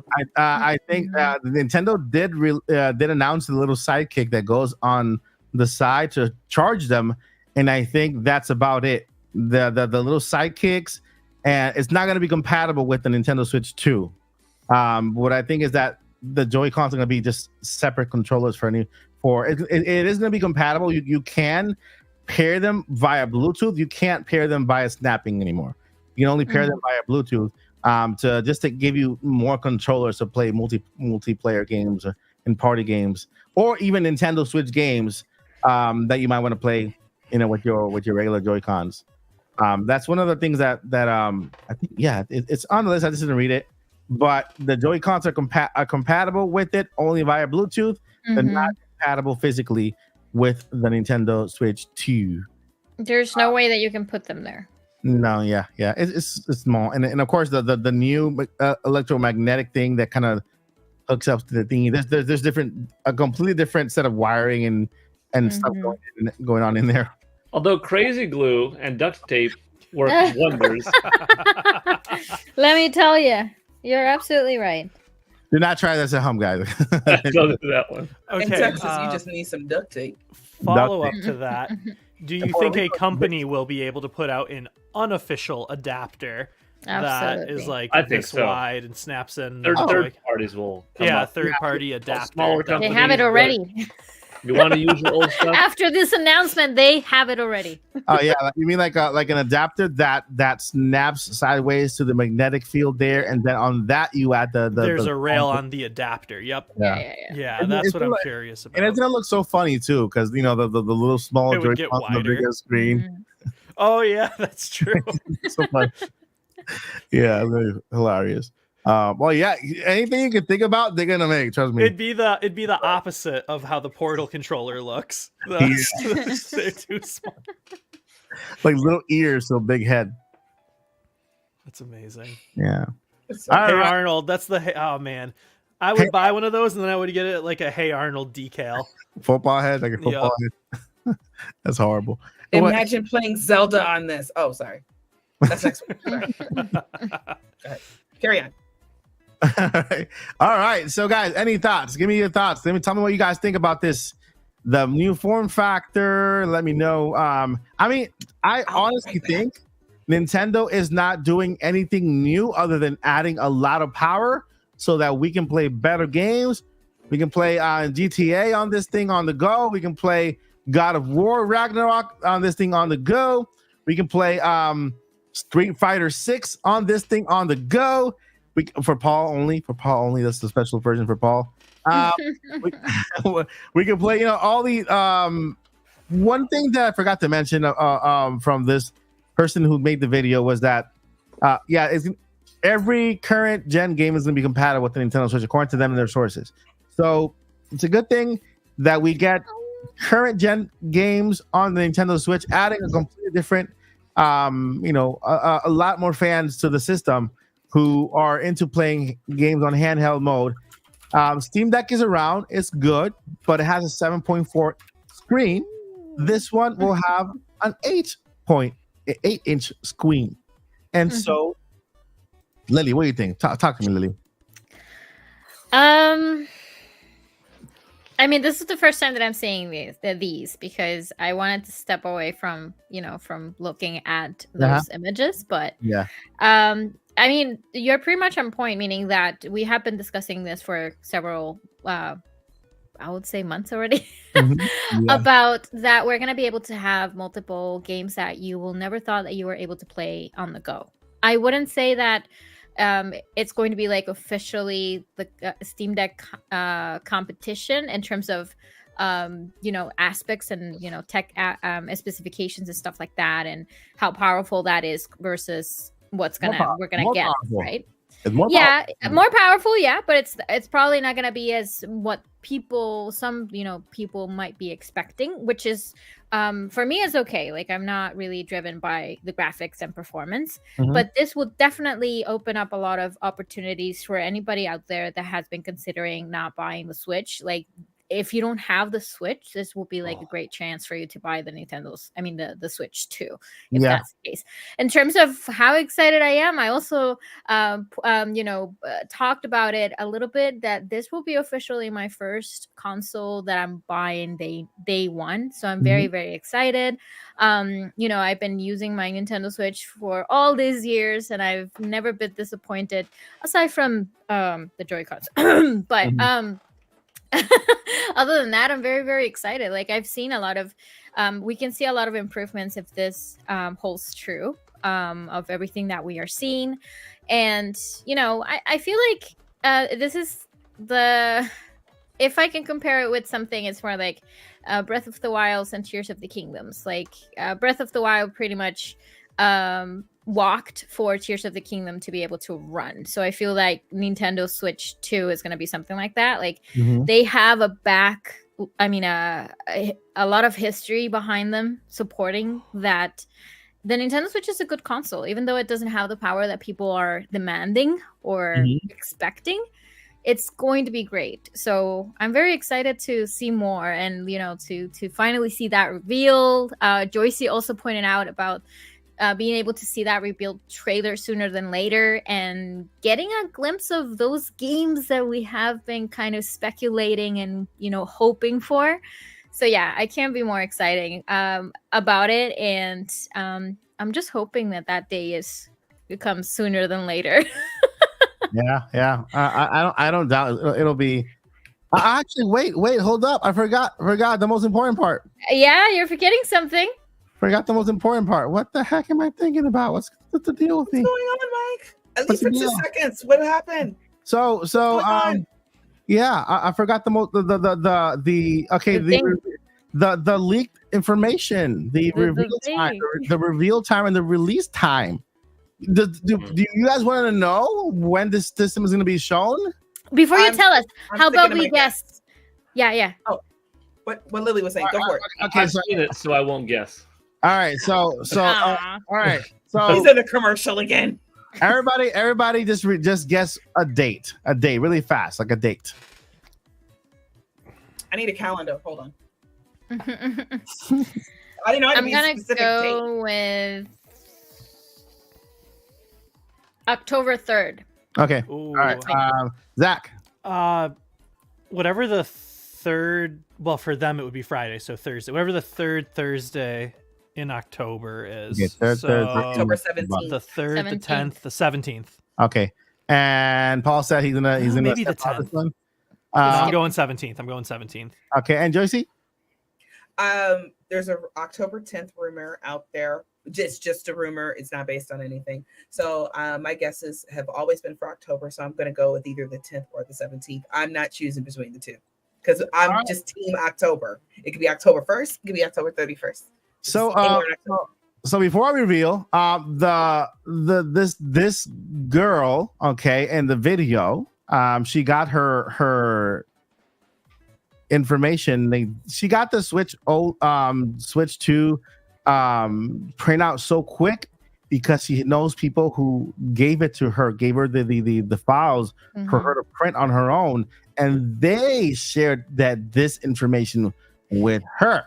Okay, so the Nintendo Switch is expected to be announced, released before April 2025. Okay, before April 2025, released. A reveal trailer for Nintendo Switch 2 is rumored to be released. I'm going to say rumored, although she thinks it's coming.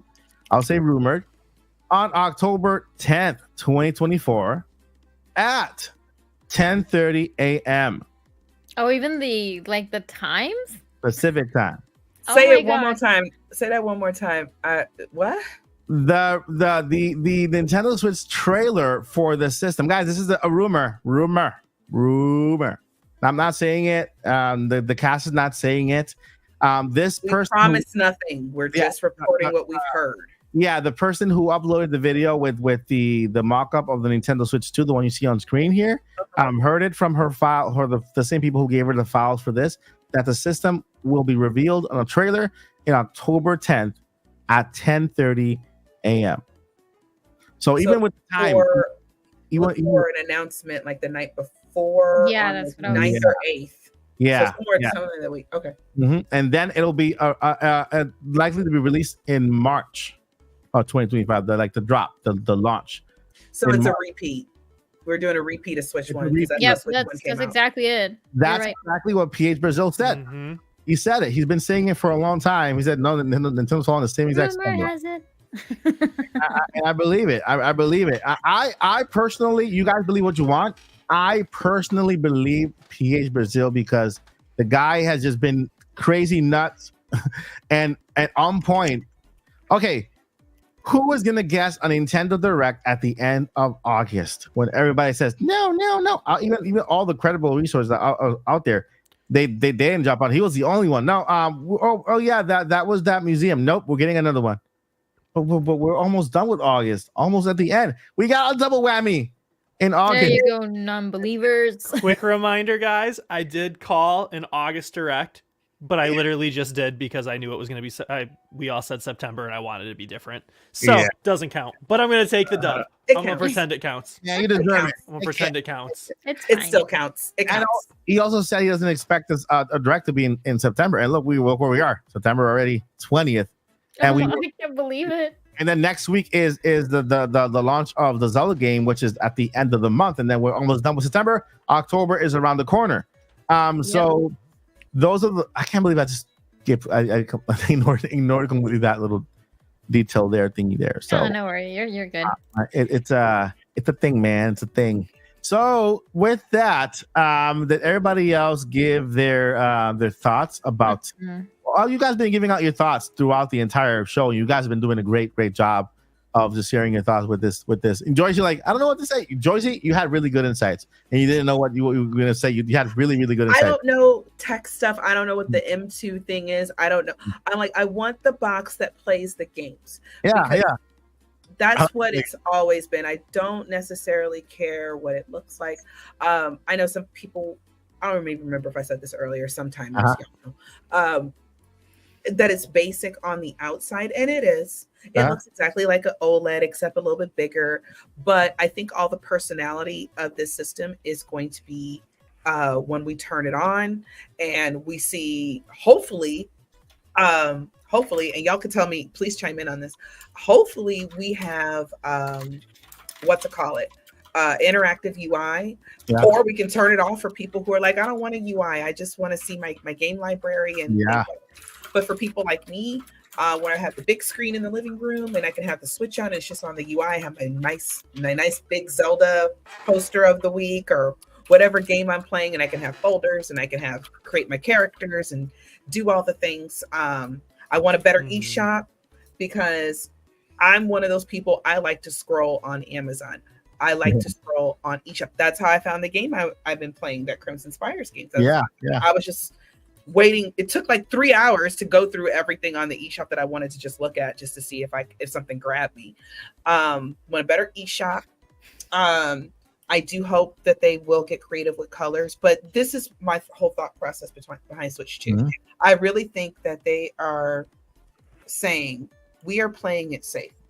Everybody likes Switch. They like the design. Let's just pack it with more power and make it bigger, and then we're going to put all the fun extra stuff in the system. I think this is just safe because the games I still had no problem selling when we didn't have those things. Oh yeah, sure. So the fact that we're just going to improve on what's already great that we know everybody likes, and even though I don't take my Switch anywhere, I still like knowing that I can if I want to. I had surgery this year. I was in the hospital, so it was nice being able to take while I was at my mom's house recuperating. It was really nice just to take my Switch with me, just in case I wanted to use it.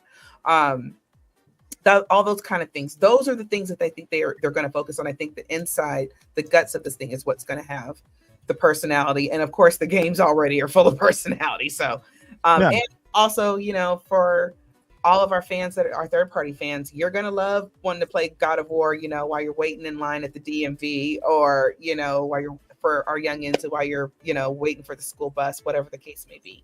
So I see nothing but positive from this. They would have to mess up royally, like make me the CEO of Nintendo in order to mess this up. And y'all know I don't want to be the CEO of Nintendo. I just want to be the writer on the Nintendo dev staff because they need a good story. Okay. Yeah. I didn't say Yeah. that. So sorry. no, go ahead. You want to go ahead and add? So there's two things I just thought of. Yeah. One is related to Zelda, Joycey. Yay.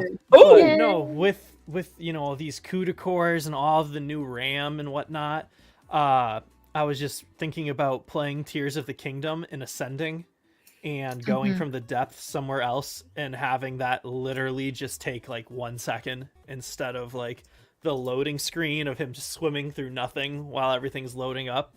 Yeah. Yeah. But yeah, so that'll cut that time down specifically, so that's exciting. But two, it seems completely unrelated, and I'm kind of making it related. Yeah. But Pioro became active for the Don't talk first about that time guy. yesterday. Talk about that guy. Well, I come just on. think the fact that he became active, The same day of the league, right? the day that this stuff is all happening, means I know he why. might have some more news. No, I just think that's Nintendo trolling us. Okay. They first said, "Hey, it's in Pokemon," and then all of a sudden Pioro comes back.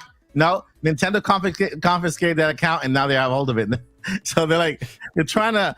This was such a big leak. This is like the biggest leak of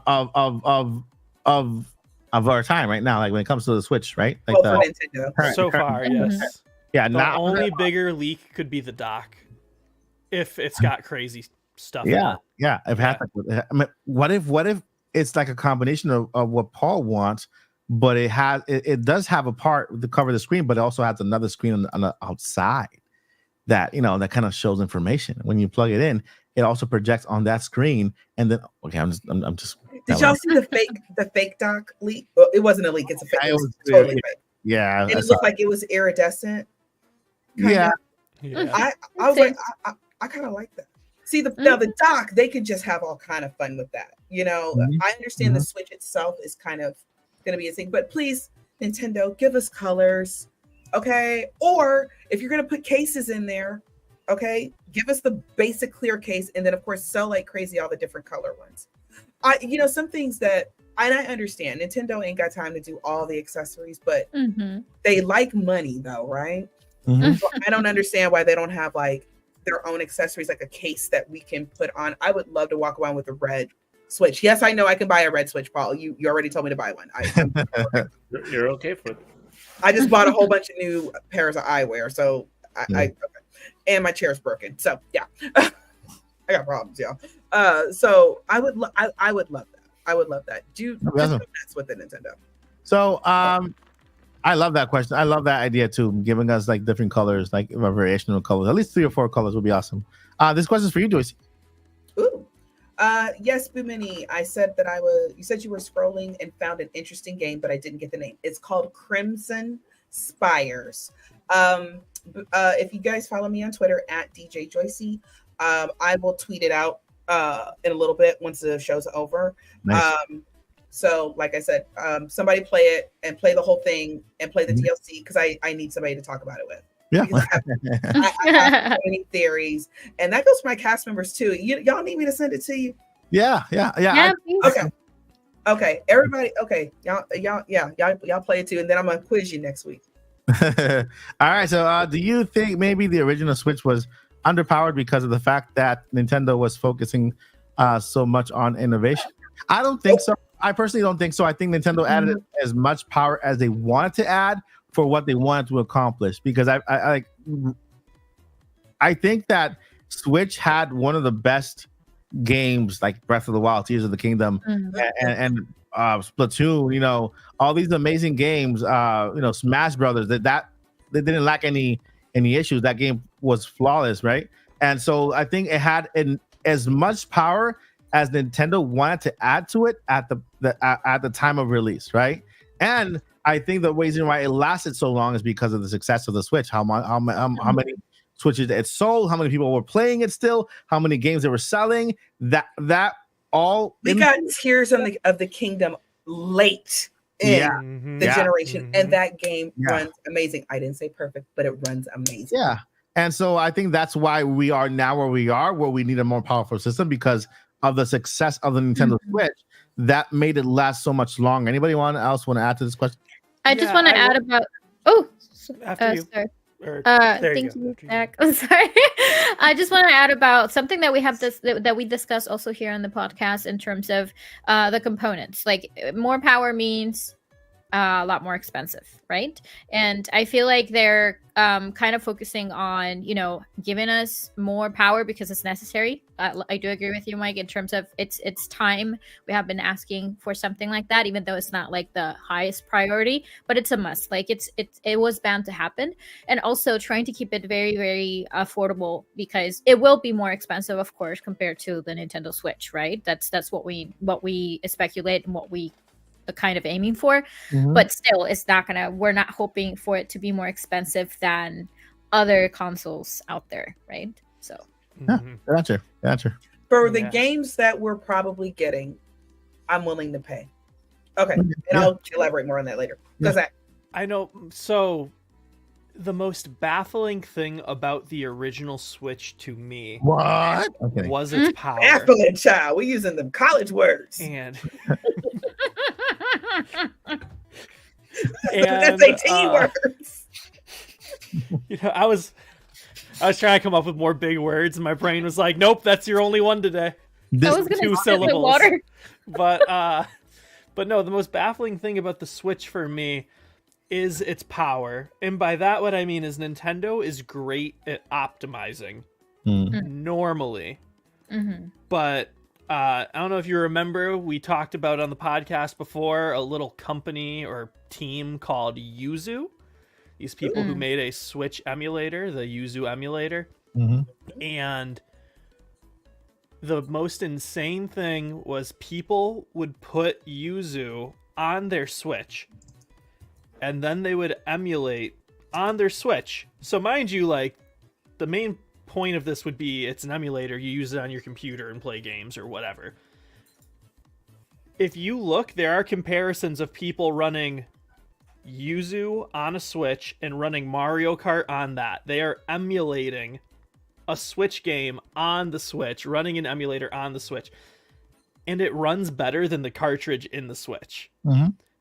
And that's insane to me that you can run an emulator on your console, not on your computer, on the system itself, and emulate the game and have the game run better and more optimized than the game straight in the system.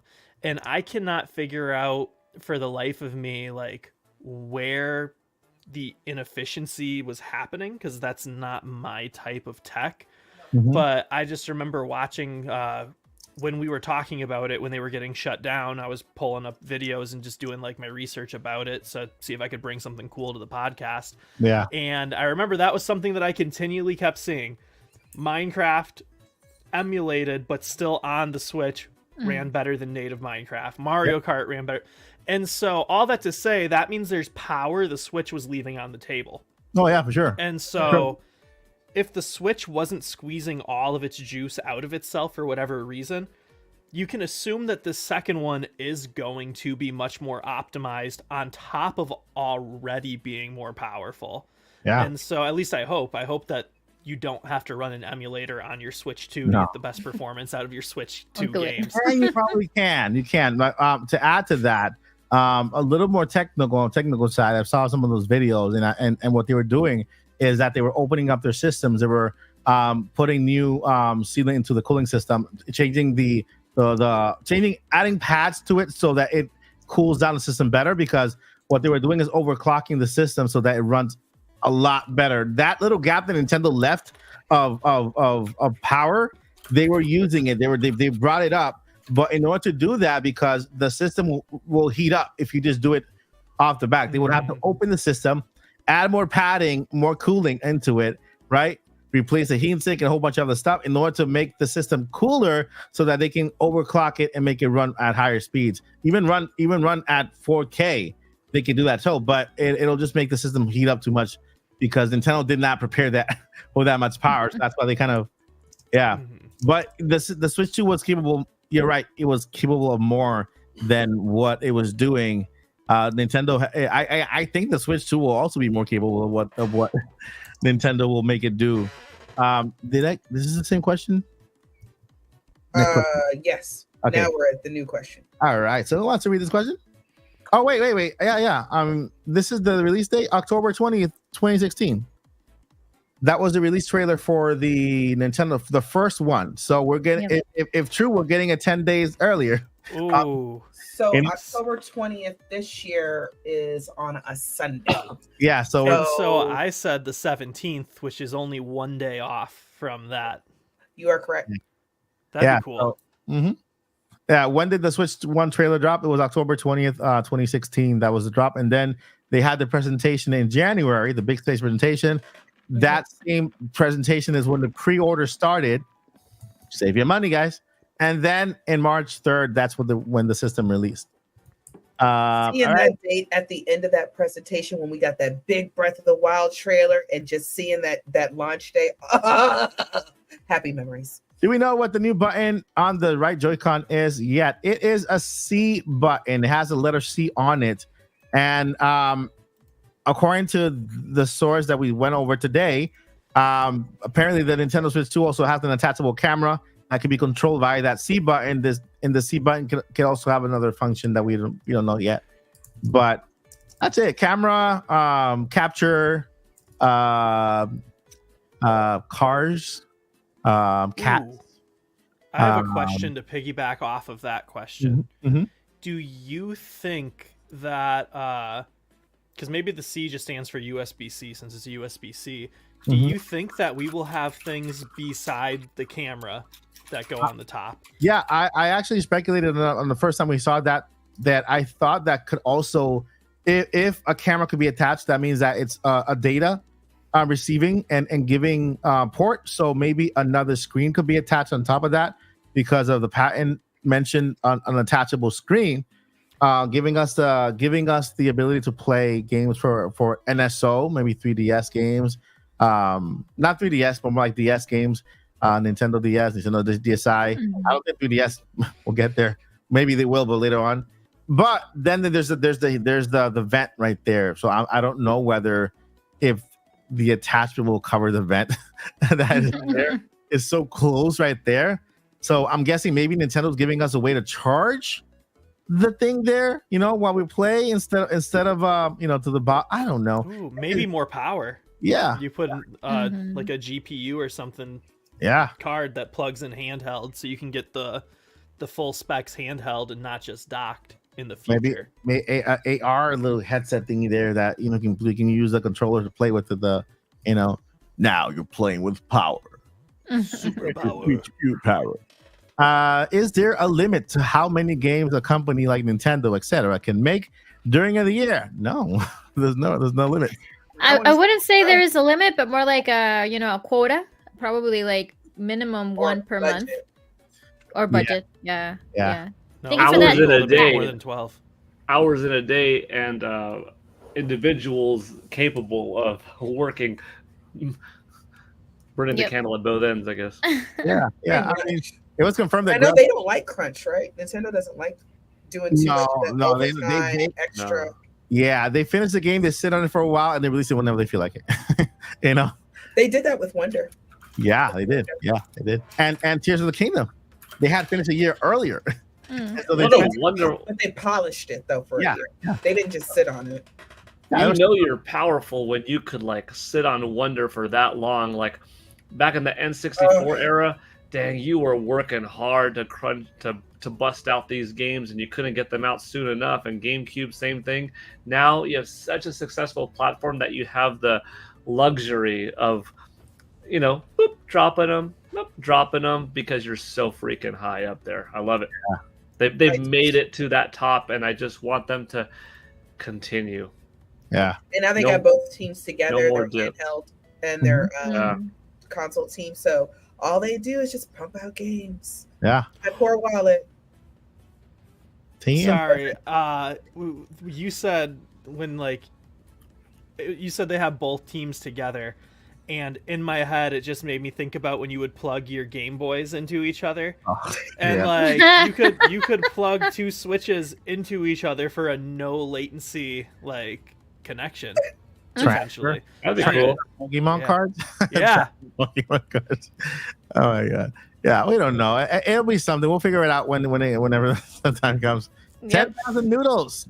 Has anyone compared the size of the cartridges slot? Well, there is no picture that displays the cartridge slot as of now. We see the slot there, but there's no way of seeing because the CAD images don't show that part of the system. They only show where it goes. These CAD images were made for accessory makers, and so it just gives you the dimensions of the Switch and where the slots are, so they know where to create the little protrusions or little thingy, whatever. That. So no, there's no. We know that the Switch 2 cartridges will not be compatible with Switch 1, and Switch 1 will be compatible with Switch 2. That's all we know so far. From those leaked images, it did look a little bit bigger, but of course we don't know if that's even the final design. Yeah, But they look a little bit bigger. Yeah, and that's also just the physical part of that's the cover too, you know. Yeah, the cover, Like, it could be across the entire top of the console, and then when you flap it open, the slot itself is like still only this big. Obviously it's not. I'm more just saying that we do not know. Just backing up Mike. Not know. We just don't know. Rainbow Love. Twitter. Rainbow Love says, do we think the buttons will be colored or will they be white? Well, the rumor says that it will be a white and black Joy-Con. We do not know whether it's going to be half black, half white, or just white with the black buttons, or vice versa. That's not yet confirmed, but all we do know is that there will be two models, one with a black and white Joy-Con and one with the blue and red. So it's like they're following the same exact kind of pattern they did before. The black system with the blue and red Joy-Con, and then the white system with the blue with the white. I don't know, something like that. But no colored buttons unless they reduce an addition. Give us Switch in colors, Nintendo. Don't be afraid. We will buy I will buy the purple Switch. Okay. Yeah. Yes, me too. I gotta Give me the purple translucent Switch. Oh, translucent. There you Back go. to the 90s. Yeah. I have to give it up to PlayStation. They released the 30th anniversary. It was amazing. Like Looks so pretty. And the I'll box get the controller. Yeah, and the box too looks like the original PlayStation box. Hopefully Nintendo does that with the Super Nintendo.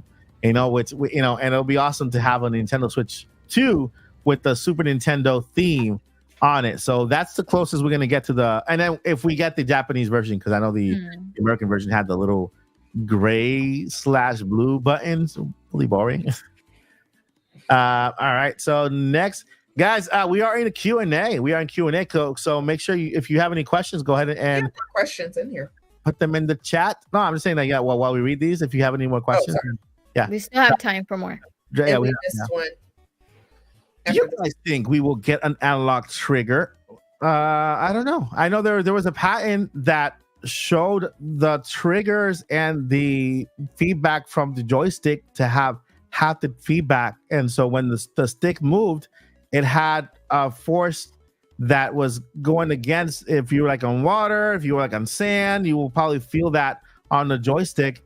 And I'm pretty sure on the patent covered that. I'm not sure if Nintendo's gonna add it, but it'll be cool if they do haptic feedback on the joysticks and the trigger buttons as well. Don't know. We'll find out once it's out. We don't have that much information on the sticks. Oh, Kitty. wow.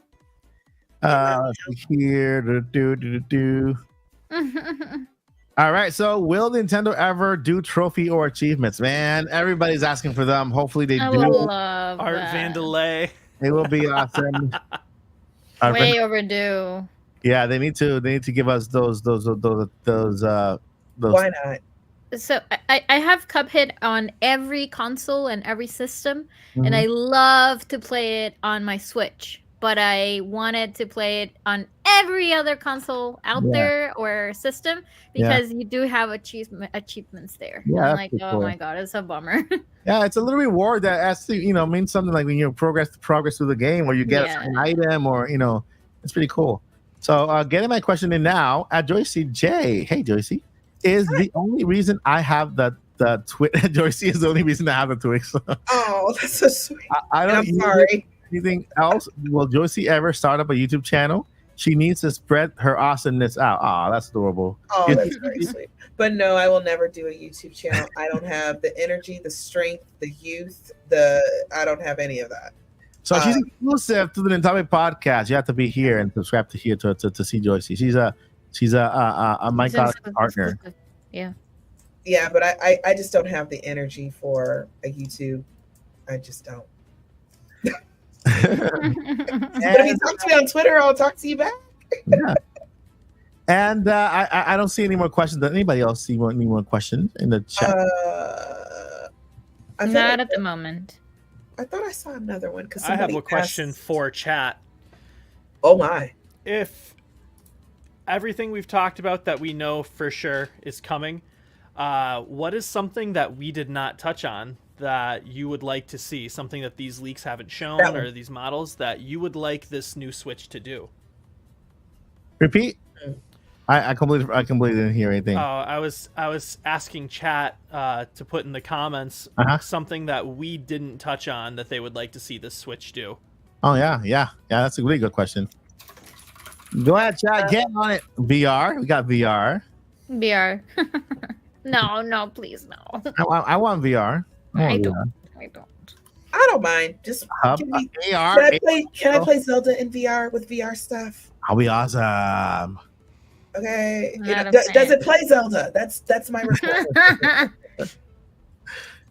That'd be awesome. And also, Bayonetta 2's 10th anniversary was yesterday. And Platinum just made a really big deal of pointing that out. So I'm going to be manifesting a Bayonetta 4. Yes. Because we have to fix a lot of things in that game. It's coming. All right. So Danielle Z, thank you so much for your question. What launch game trailer do you think? I already have in my hand like 3 of them. I think they will show in the announcement. For sure, Battlefield. I keep seeing Battlefield. Call of Duty. Call of Duty will be there. Call of Duty will be there showing the third party support. We'll have the next Mario there because it was in the first trailer. We'll have you imagine if they show a new Zelda game just like there. Like just, oh my! Just a snippet, and then hopefully we're live and we're all together, and then you all can hear my Zelda screen. Yes, there's a screen. Yeah. Or playing the teaser for the movie so you can stream it on your Switch. Yeah. Oh. Yeah. Yes. Zelda movie no longer coming to theaters, instead launching exclusively on the Nintendo Switch 2 media app. Boom. Exclusively on the Nintendo Switch 2 media app, Labo VR.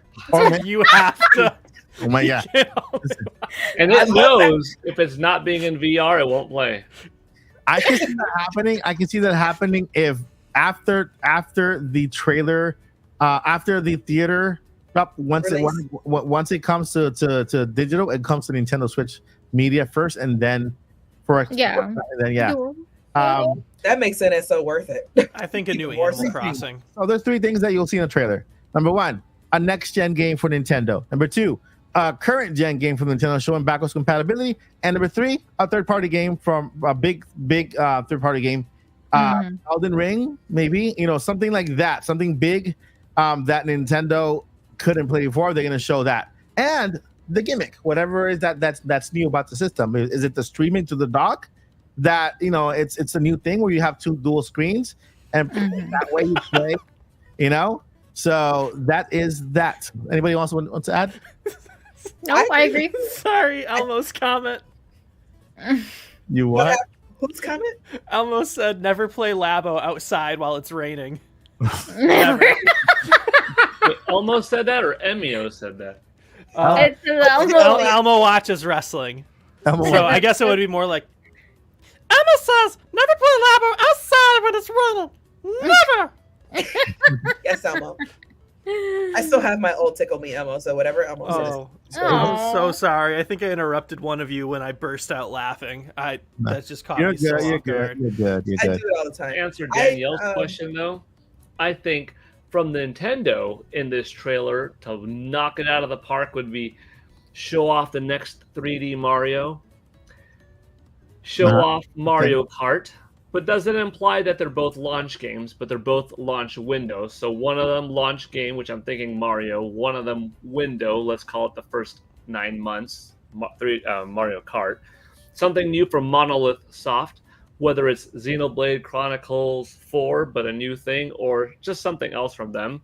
Metroid Prime 4, confirming that, yes, it's a dual launch cross-gen game, but significantly better looking. And then this is also going to tie into Boo Mini, who has super chatted this same topic twice, and that is the announcement that, because this has been revealed last night, I am officially going to Nintendo of America, and I am creating with them the remake of The Legend of Zelda Ocarina of Time, and you're going to see it on Nintendo Switch 2, and it's going to be shown off at this trailer announcement. This is legit. It's okay. Half of that's true. I've been nominated to go to Nintendo to do it. Yes, we nominated Paul to go to Nintendo and tell them to make. Hey, Paul, while you're up there, can you also tell them to rebuild Twilight Princess from the ground up? I'll work on that too. Thank you. All right. Talk to your daddy for a call. Thank you for the demonic brawler and your crypt picture there from Tales from the Crypt. I used to watch that when I was little. Then Nintendo really posted they will be suing Palworld and that no Nintendo Switch successor will be mentioned at the presentation. Yeah, they did. That's what we were talking about earlier. They were like, that's the most unprofessional tweet. They were trying to distract from the leak, and they decided, oh yeah, we're suing Palworld. When do they say that? When do they ever admittedly talk about the case that's going on in court? Never. And then during this presentation, there will be no mention of no games and no next gen, no next gen announcement. It was like, throw it out there. I just think that for that Twitter account, whenever they post something announcement wise, that's auto tweeted right after it. It's just the It auto. could be. Yeah, like an automation. Yeah, like an auto tweet. So that was hilarious. Wait a minute. Like next week, it'll be like Miyamoto. Hi, Miyamoto here. Here's your first look at some scenes from the upcoming Legend of Zelda game. Also note, there will be no mention. Even on the announcement. Yeah. Oh, the They announcement. drop the announcement and then they automatically have that tweet saying there will be no. What do you mean? Yeah, that would be crazy. Can you imagine? The announcement tweet really should read, tune in with us on blah blah blah date, as we will speak on the Nintendo Switch. Yes, we need that. That is hilarious. Let me run Nintendo's Twitter, please. I think we've hit the 2 hour 11 mark here, and Yep. we've said everything we wanted to say. Switch 2 is coming. The trailer is gonna be around. I mean, apparently it's October 10th, 2 days before my birthday, and so hopefully we get to celebrate that there. We will see. Everything said here is rumor only so far until confirmed by Nintendo. Although I personally believe some leakers, some not so much. I don't believe that Pioro account is being handled by the original account holder. I think Nintendo's trolling us all together. And that is that.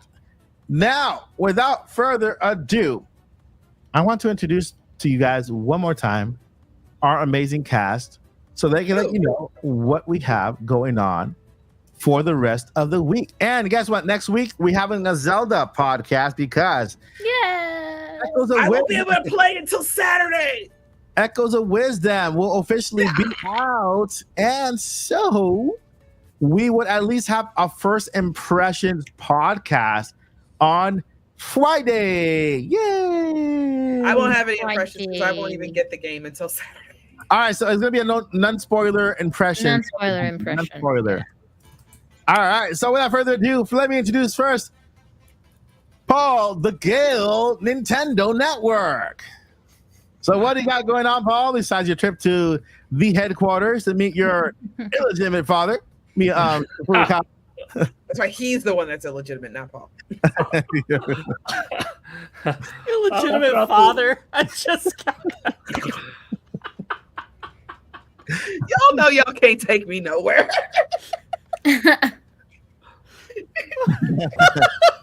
All right, Paul, let's do it. I Sorry.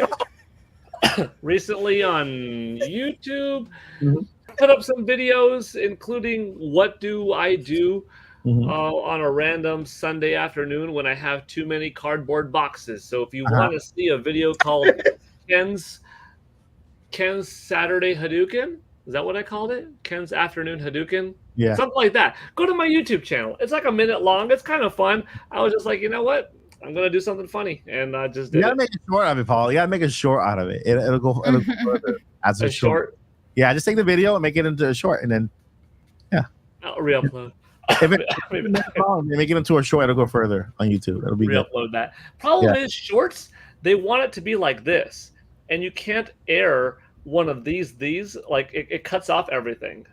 Yeah, know you what got I mean? when you're introducing yourself, you gotta bring the camera this, cut there, and then move the camera a little to the side and showing the boxes, cut there, and when you're on the water, cut there, and then kind of move the camera a little more, and that way it's all within the.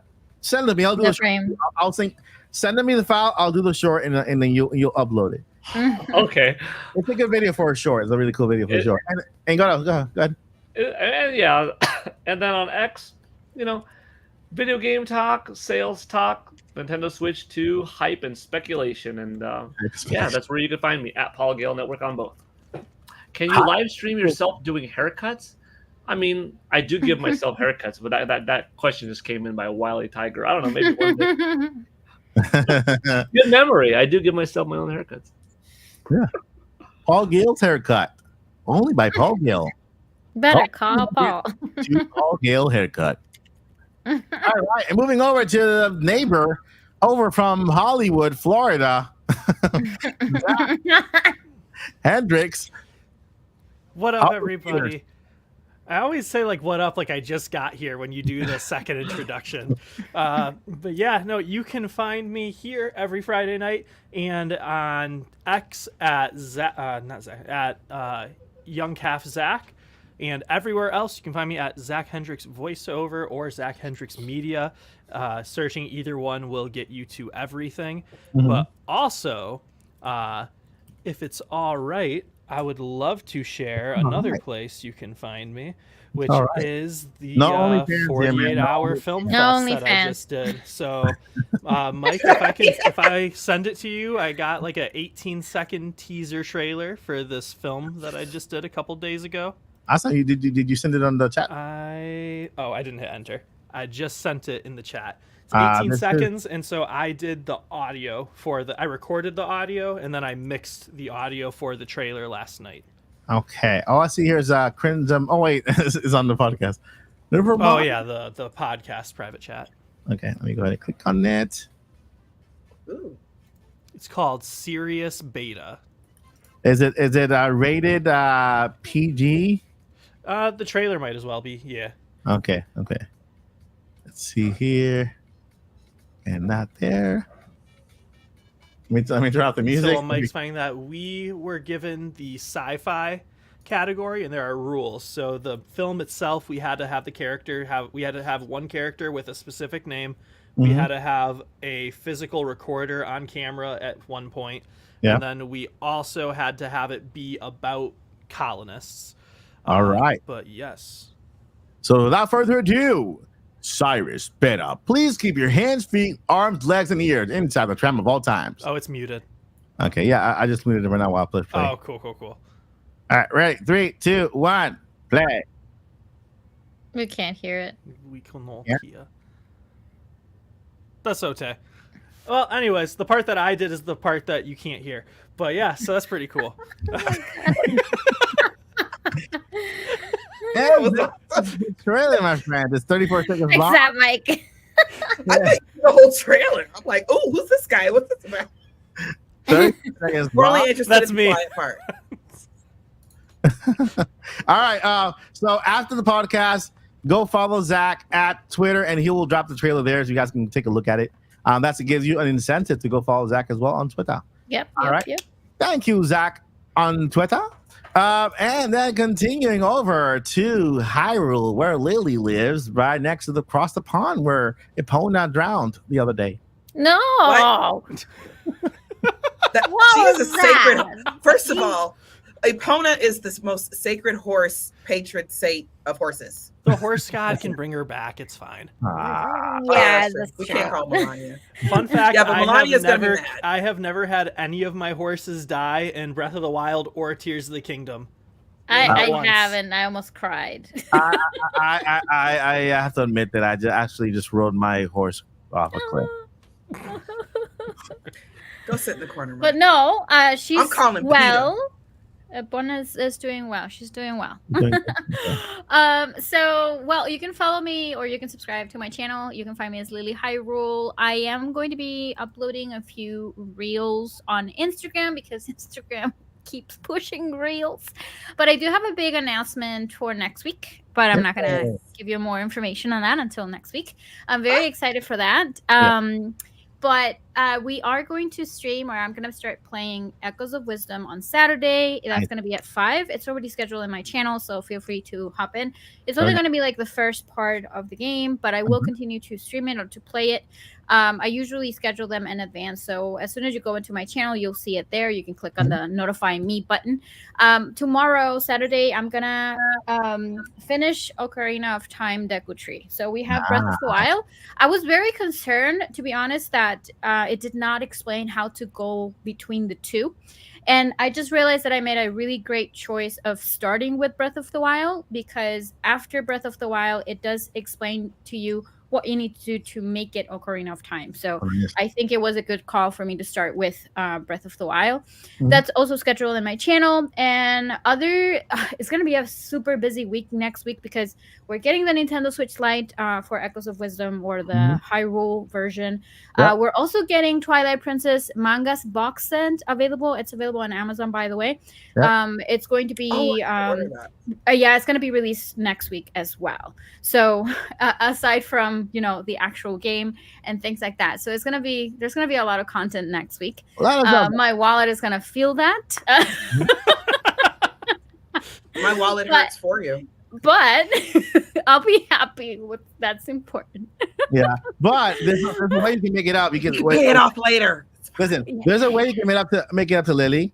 If you go and watch her content, right, then that revenue will go up a little bit, and it'll help cover those costs for that content she's making for you. So don't forget to hit subscribe to Lily. Make sure to hit that bell for notifications. And when you do hit that bell for notifications on all channels, make sure that if you're watching from your phone, you have YouTube notifications also turned on, because that's another one that YouTube never mentions, and that's why a lot of people don't get notified. Yeah, it's kind of annoying. But yeah, if you go into the settings, you can toggle them on. Yeah, so hit the notification to the notification, and you'll get that.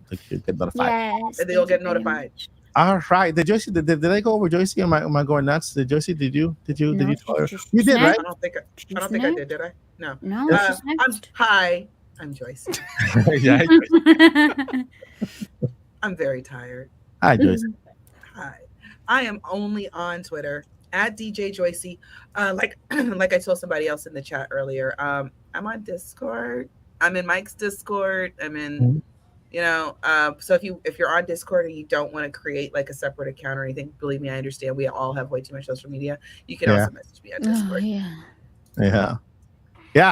Trust me, you get a reward with Joycey, because you'll never have a dull moment when Joycey's in the house or in the chat. I don't know about that. Trust. I'll be half asleep sometimes. I'll be like, "What, Joycey? How do you beat this boss in Ocarina of Time on the 5th dungeon? I don't know. Where are you? What happened? What is it?" All right. So my friends on my side of the woods. They're over in Mike's neck of the woods. My over neck of the woods, we got some stuff going on. We don't take too kindly to stuff going on around town. Shot my cow, and anyway. So I'll call it Peter on you. I swear. In Minecraft, not real life. Anyway, so Zach almost left us. I got a couple things going on in my neck of the woods. First things first. On Wednesday, we have the debut of the Indie Spotlight podcast, a child of the Indie Mania show. If you enjoyed the show, then you will enjoy hearing from the developers on the show. They are scheduled all the way through. I mean, we have a lot of developers coming in, showing their games We have a nice, fun discussion and conversation. We show the game, and guess what? Every single episode is accompanied by free games, digital codes. So if you like free games, like digital codes, this for Wednesday, the 20-something Wednesday the 23rd, the first episode of the Indie Spotlight podcast is airing on the Indie Mania channel. So go ahead and give a subscribe over there. Make sure you turn that notification on. And the 25th, Mike. Oh, it is Wednesday. Yeah. Today's the 20th. Yeah, because the 26th is I'm looking at October. I'm looking at October. Sorry. My birthday month, so I'm excited. Anyway, it's Wednesday the 25th. That's when the first episode is going to air. I'm looking at 1 to 2 episodes a month, so that we have, doesn't really kind of just to make sure I stay faithful to all the podcasts coming out and make sure that we give the developers enough time. But that is something big that is going on there right now. The giveaway prizes have been not sent out, but winners. Emails have been sent out. So if you participated in the Indie Mania giveaway, then emails have sent out. You have 7 days exactly from the moment you receive that email to claim the prize. Now, if you claim the prize on day number 8, I'm so sorry, but that prize has moved on to bigger and better things. And so it's your fault. Yeah. Not your fault, meaning Mike. That prize went to the same farm that my goldfish went to. No. Your goldfish went to a farm, man. He went to a beautiful farm. So yeah, make sure that you check your spam folder first. If they're not claimed, then I'll pick more winners. We'll pick more winners, and then of course, until finally we get some winners. Digital codes will go out. Also, we have a ton of them, and we also have the season finale of the podcast happening on December 12th. Season finale of the Nintopics podcast. It's going to be a pajama party while we watch the Game Awards, and we have pizza and popcorn and eat snacks. I'm gonna have pizza. I'll have more airheads. And so we're gonna have pizza, popcorn, airheads, and then of course we're gonna have giveaways, also video game giveaways on that podcast as well. Is our season finale is gonna be fun. I'm telling you now, so you guys can write it down on your calendar because it's not a Friday, it's a Thursday because that's when the Game Awards air. And so write down your calendar on December. The podcast is on the 12th because it's when the Game Awards end. And that is the last episode of the year. We'll come back in January after a little break and a little break. So that. Can I ask you a favor, Mike? Yeah, go ahead. What's your Discord? I don't know how to get the link. So my Discord is, I don't know. Let me go check. I mean, I know where it is, but it's like once I joined, I was like, okay. Is there? I don't know how to get a link. Yeah, how do I get a link? Okay, so I think I have a link here. I have a link. I'll put it in the chat. I'll put it in the chat. I also have my amazing mods in the chat as well. I'm a mod too, and I have no clue where the link. Here you go. There is a link now that I just dropped from my Discord. There we go. If you want to join the community, we have a beautiful community full of amazing people. We're always there for each other in Discord. You guys have an amazing. So Discord link is right there. All right. So in the channel, we have a lot of things going on. Like I said, a lot of things going on. busy. Monday to Friday news. Monday to Friday news on the channel. It's all calmed down. I've gotten into a nice little rhythm, and finally we broke the 50K subscriber milestone. We're nearing 5.2 now, 50.2. So the growth is happening pretty good. I think we're in a little wave, so that's a good thing. Thank you so much for subscribing. If you are new to the Odyssey family, you are amazing for doing so. And once again, thank you for being part of the Nintopics podcast. We will see you next Friday for our first impressions of The Legend of Zelda tears of the wind. I mean, echoes. Tears of the echo. Tears of the wisdom. The wisdom. Of the The wisdom. wise The and the Words of the wisdom. and the wisdom. So before we let you go, my friends, there's two very important things that we need to let you know. And if you completely just ignored everything we said on the podcast, Rewind it and rewatch it. if there are two things you need to listen to, is these two words, because these could change your life. Drop something. These Not those words. these, Drop something. these words can change your life. You know. Number one, what is it, Joycey? Never give up. Don't do that because we need you. Don't You give up. important to us. Look at this. Look at this. Paul show. Never give up on wisdom. Wherever you go in life, you must seek out the wisdom Don't give up. Don't and do the it. corresponding echoes. But you know why? You know why you can't give up, Paul? Why can't they give up, Paul? Because you've got a journey on. And they go. Superman Paul. Super. give Anyone up. watching One Piece? Because you got to be here for the next day. Yeah. For all of We the need Zelda and you. your friends and us and to every Friday and more We're excited Nintendo. to see you every There's week. so many good things. Yes. The journey continues, guys. Journey continues. I forgot to share something. I found Kung Fu on NES and I bought it finally. My Kung Fu game Nice. from my childhood. So I have it somewhere around here. All right, so journey on, my friends. Don't give up because you never know. Tomorrow might be the day you get that thing you want, but you've been looking for it. So keep fighting, keep being you, keep being awesome. On behalf of the Nintopics Podcast, peace. Ace. Peace. Good night, guys. Good night. Enjoy your weekend. Oh wait, hold on. This one.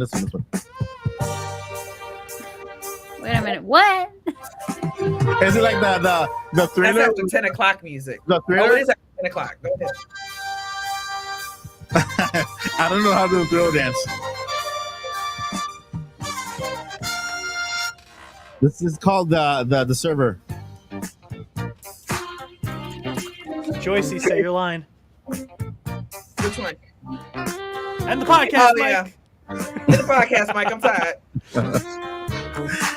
As soon as I find that button, I'll end it. All right. I'm getting tired now.